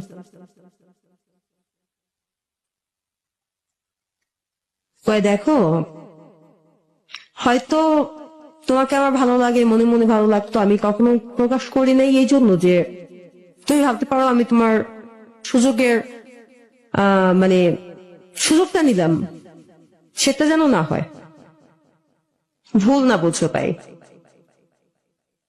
সবসময় পাশে ছিলাম, আছি, থাকবো। তো এইভাবে একটা পর্যায়ে আমি বললাম যে না, আমি যদি বিয়ে তো করবো না ভেবেছিলাম, যদি বিয়ে হয় তাহলে আমি আপনাকে বিয়ে করবো, এছাড়া আমি কাউকে বিয়ে করবো না। এটা কিভাবে বলেন আপনি? তার একজন ওয়াইফ আছে, তার সন্তান আছে, আপনি একজন মেয়ে হয়ে এই কথাটা তাকে কিভাবে আস্ক করলেন যে, বা বলছেন যে আমি যদি বিয়ে করি আপনাকেই করবো? মানে তার তো একটা সংসার আছে, সেই মেয়েটার কথা কি আপনার একবার মনে হলো না, বা সেই ওয়াইফের কথা কি হ্যাঁ, মনে হয়েছে। তাহলে কেন আপনি বললেন এই কথা? অ্যাকচুয়ালি তার দিক থেকেও তো এই বিষয়টা, কিন্তু আমি যে তাকে বিয়ে করেছি তা না, সেও তো করেছে। না, সেটা তো পরবর্তীতে আপনি মানে তার মানে আমাদের প্রশ্নটা হচ্ছে যে আপনি সেও একজন নারী। কিন্তু তখন বলেছিল যে হ্যাঁ, আমিও তো তোমাকে পছন্দ করি, বাট আমি কখনো বলতে সাহস পাইনি এটাই যে তুমি ভুল বুঝতে পারো আমাকে, যে আমি তোমার সুযোগের ইয়েটা করতেছি, কিন্তু না, আচ্ছা, এই জন্য আমি কখনো বলি নাই। আচ্ছা। পুষ্প, আপনার প্রথম হাজবেন্ডের সাথে একটা মেয়ে এসেছিল আপনাদের বাড়িতে, সেই মেয়েটার নাম কি বলেছিলেন? কলি। কলি। কলি আর পুষ্পর মধ্যে তাহলে ডিফারেন্সটা কোথায় হলো? কলি এলো এবং কলি কিন্তু পুষ্পর হাজবেন্ডের সাথে থেকে গেল একটা রাত, এবং সে তার জায়গাটা দখল করে নিল, বা বলতে পারেন তার জন্যই মূলত আপনাদের সম্পর্কটা হ্যাঁ, ভেঙে গেল। ডিফারেন্সটা কোথায় এবার আমি বলি। হ্যাঁ, পার্থক্যটা এখানেই যে ওনার বাচ্চাটার কেমন আছে, কখন কি করতেছে কিনা, বা তার তার পড়াশোনা ঠিকভাবে চলছে কিনা, সে অসুস্থ কিনা, তার ওয়াইফ কেমন আছে, এই কথাগুলা আমি সবসময় জিজ্ঞেস করি, কেয়ার করার চেষ্টা করি।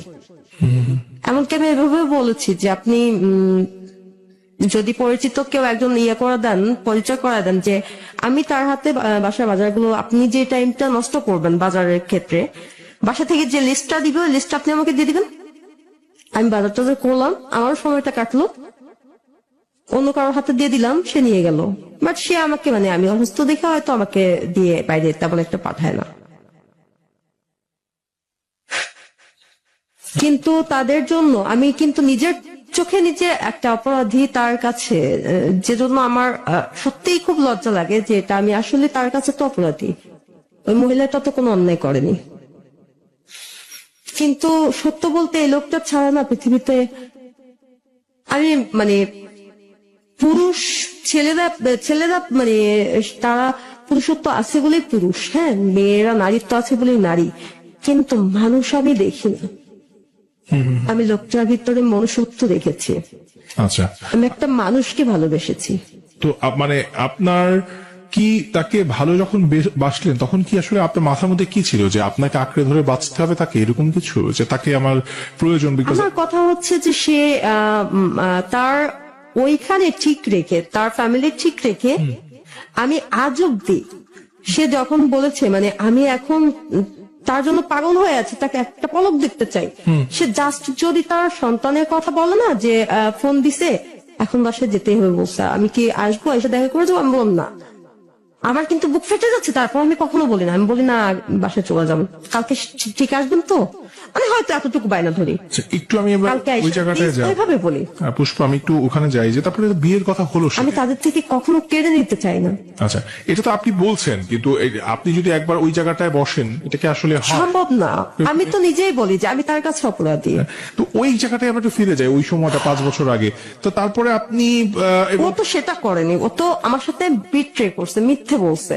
আচ্ছা, না আমি আপনার ও তো বিয়ে করে আনেনি। আচ্ছা, আমি আপনার সাথে যেটা বলতে চাচ্ছি সেটা হচ্ছে যে আপনি এবার এই ভদ্রলোকের সাথে বিয়ে নিয়ে কথা হলো দুজনের মধ্যে, যে এটা কেন করা হয়েছে? একটা মানুষের জীবন বাঁচানোর ক্ষেত্রে। আমি তো অন্য কোনো কারোর ভিতরে মনুষ্যত্বটা যে, মানে সে ভালোবাসার কথা আমাকে বলতেছে, কালকে যে মানে বিপরীতটা করবে না, ও তো বলেছিল ওরকমটা হবে না, তার বিশ্বাস কি? আচ্ছা, ওকে। কিন্তু এই লোকটার ভিতরে ওরকম কিছু দেখি নাই। নিঃস্বার্থ ভাবে, শুধু আমাকে না, সবাইকে দেখতেছে নিঃস্বার্থ ভাবে ভালোবাসে। তাহলে কি আমরা ধরে নিব যে আপনি তার অর্থকে ভালোবেসেছিলেন? কখনোই না। আচ্ছা। এটা সেও বলতে পারবে না। আচ্ছা, তার মানে আপনি মানুষটাকে ভালোবেসেছেন। হ্যাঁ। কিন্তু আজকে যদি আপনাকে প্রশ্ন করি যে এই যে আমাদের রেডিও স্টেশনটা এখন অনেক মেয়েরা শুনছে, এদের মধ্যে কেউ একজন একটা বিবাহিত পুরুষকে ভালোবেসে ফেললো, হ্যাঁ, একটা পুরুষকে সে ভালোবেসে ফেললো, কিন্তু ওই পুরুষের একজন ওয়াইফ আছে, তার বাচ্চা আছে, তো মেয়েটা কি করবে আসলে? ওই পুরুষকে বিয়ে করবে, বা ওই পুরুষের কি উচিত হবে? আপনার জীবন থেকে কি মনে হয় এখন এসে, যেটা আপনি ওই সিচুয়েশনটা? থেকে দেখতে হবে যে মেয়েটা কি একদমই মানে পানিতে পড়ে আছে আমার মতোই। আচ্ছা, ওকে। আমার মতোই কি একদমই সমুদ্রের মাঝখানে কিনা। আচ্ছা, তার মানে আপনি সিচুয়েশনটাকে ফ্যাক্ট বলছেন, তার মানে আপনি যে পরিস্থিতিতে পড়েছিলেন সেখান থেকে আপনার একটা মানুষকে প্রয়োজন ছিল যাকে ধরে আপনি টিকে থাকবেন, যাকে ধরে আপনি বাঁচবেন, এবং সেই কারণেই তিনি বিবাহিত হওয়া সত্ত্বেও আপনি তাকে বিয়ে করেছিলেন। Is it? আর তার ব্যক্তিত্ব, না, তার ব্যক্তিত্ব মানে আমি বলেছি যে সমস্ত কিছু যদি আপনি মানে- আপনার সিচুয়েশন যদি ডিফারেন্ট হতো, আপনার যদি আগে বিয়ে না হতো এবং আপনার যদি পরিস্থিতি এরকম না হতো, আপনি কি জেনে শুনে একজন বিবাহিত পুরুষকে বিয়ে করতেন কিনা? আমার প্রশ্ন হচ্ছে এটা। তাকে ভালোবেসেছি, কাজেই বিবাহিত বলতে আমি কখনোই তাকে বলি নাই যে দেখেন বিবাহিত পুরুষ যে দ্বিতীয় বিয়ে করতে পারবে না, সেটা কিন্তু না। এরকম যদি হতো তাহলে আমাদের হুজুর পাক চাকরি না, আমি ওই ব্যাখ্যাতে যাব না। আমি আপনাকে যে প্রশ্নটা করেছি আর আমার হাজবেন্ড যেটা করেছে, জি বিট্রে করেছে, সে যদি আমাকে বলতো আমি আরেকজনকে বিয়ে করতে চাই, জি আমি তাকে এভাবে বলেছি যে তুমি কখনো মিথ্যা বলবা না আমাকে, তুমি খুন করে আসো, তুমি এসে বলবা যে আমি ফার্স্ট করেছি, এটা আমার মানে ভুল হয়ে গেছে, রাগের মাথায় করে ফেলেছি, আমি ওই খুনের মানে ভারটা আমি নিব, ওকে। সো আমি কিন্তু এটা আমি মানবো না। যে বোন পরিচয় দিয়েছো সেখানে না আরেকটা না, সে ব্যাপার তো দেখো। ক্রিমিনাল। আপনি প্রথমে যার কথা বলেছেন হি ইজ এ ক্রিমিনাল, আমরা তাকে নিয়ে কথা বলছি না। আমরা আসলে কথা বলছি, ওখানে আমার জায়গায় অন্য কোনো মেয়ে হলে কি করতো সেটা আগে বলো, না, আমরা- আর আমি কি করেছি। আমি আপনাকে সেটাই বলছি যে আপনি ডিভোর্স দেওয়া উচিত ছিল, আপনি তাকে ডিভোর্স দিয়েছেন।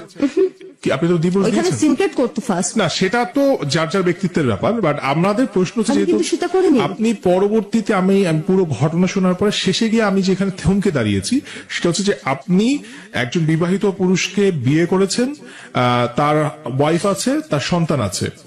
এইবার একটু ওই জায়গাটা চলে আসবো যে এই যে তারা যখন প্রথম জানলো বা তিনি কিভাবে বিয়েটা হলো মানে আপনাদের মধ্যে, প্রথমে তো কথা হলো যে তিনি জানেন না, তখনও জানতেন না, তখনও জানতেন। উনি জানে না, বলাপা জানে না, আচ্ছা, মানে এখনো জানে না, জানে না, মানে আজকে অব্দি জানে না। জানে না।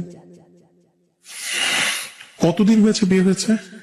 আমার এই মুখোশের আড়ালে বসে এই জন্যই। আচ্ছা, কতদিন হয়েছে বিয়ে হয়েছে আপনার? বিয়েটা হয়েছে কতদিন? বছর 3-4। 3-4 বছর হয়ে গেছে বিয়ে হয়েছে। আপনার হাজবেন্ডের প্রথম স্ত্রী এখনো পর্যন্ত জানে না। আপনি কি এটা জানেন যে প্রথম স্ত্রী মানে থাকা সত্ত্বে আরেকটা বিয়ে করা যে ক্রাইম, মানে তার অসম্মতি ছাড়া, এটা কি আপনি জানেন? তো আপনি এতক্ষণ যে ভদ্রলোককে নিয়ে আমাদের সাথে কথা বলছিলেন, আমরা খুব ভালো লাগছিল কথাগুলো শুনতে, যে আপনি বলছিলেন যে তিনি একটা ডিফারেন্ট টাইপের মানুষ এবং খুব ভালো লাগছিল যে, তো এই অবস্থায় তিনি তার প্রথম স্ত্রীকে না জানিয়ে গত 3-4 বছর ধরে আপনার সাথে সম্পর্ক মেনটেন করে যাচ্ছেন এবং এটা একটা বিবাহিত সম্পর্ক আপনি বলছেন। কি কমিটমেন্ট আপনাদের মধ্যে, মানে যে যিনি জানেন না, এটা কারণটা কি? কারণটা হচ্ছে এক হচ্ছে বাসা একই এলাকায় বা পাশাপাশি বলা চলে, এরকম একটা ব্যাপার।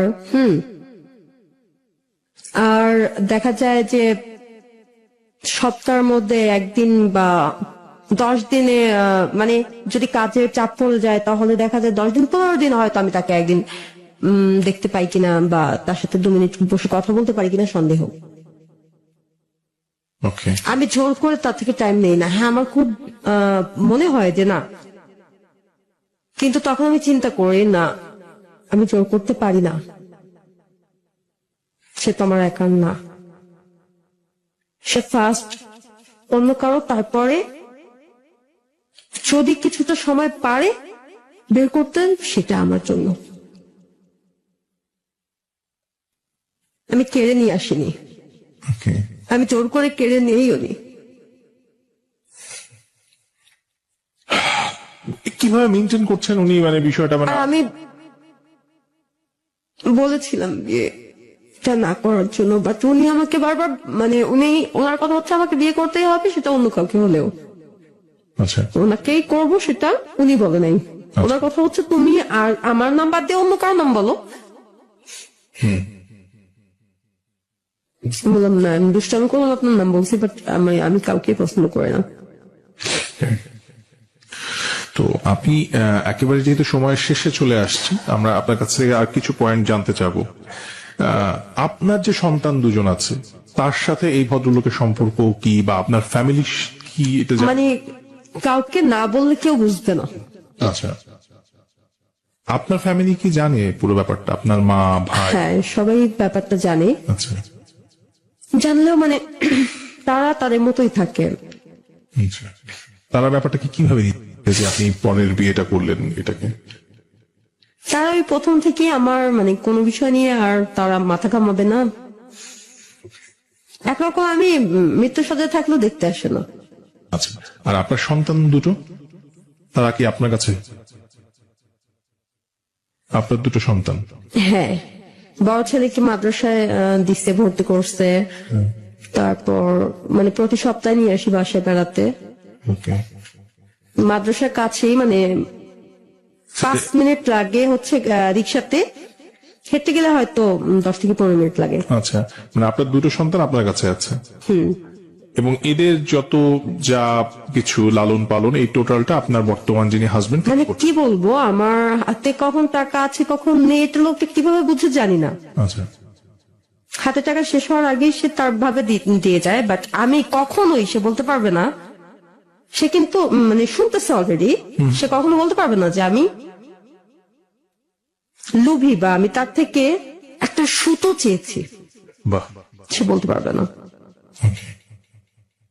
আমি জাস্ট তার থেকে বলেছি, মানে 2 মিনিট সময় চেয়েছি, যে সময়টা আমি জোর করেও চাইনি। বলেছি আপনি সব দিক সামলে আমার জন্য মানে 2 মিনিট সময় বের করার চেষ্টা করবেন। সেটা তাও অনুরোধ করে বলা আমার। আমি কারো থেকে তাকে জোর করে ছিলাই নেই নাই। ওকে, আপনি কান্না করবেন না। আমার মনে হয় যে আপনি খুব চমৎকার ভাবে আজকে পুরো গল্পটা আমাদের সাথে শেয়ার করেছেন, অত্যন্ত সাহসিকতার সাথে। তো শেষটাও আমরা আশা করি যে অনেক সাহসিকতার সাথেই আমরা শেষ করতে পারবো।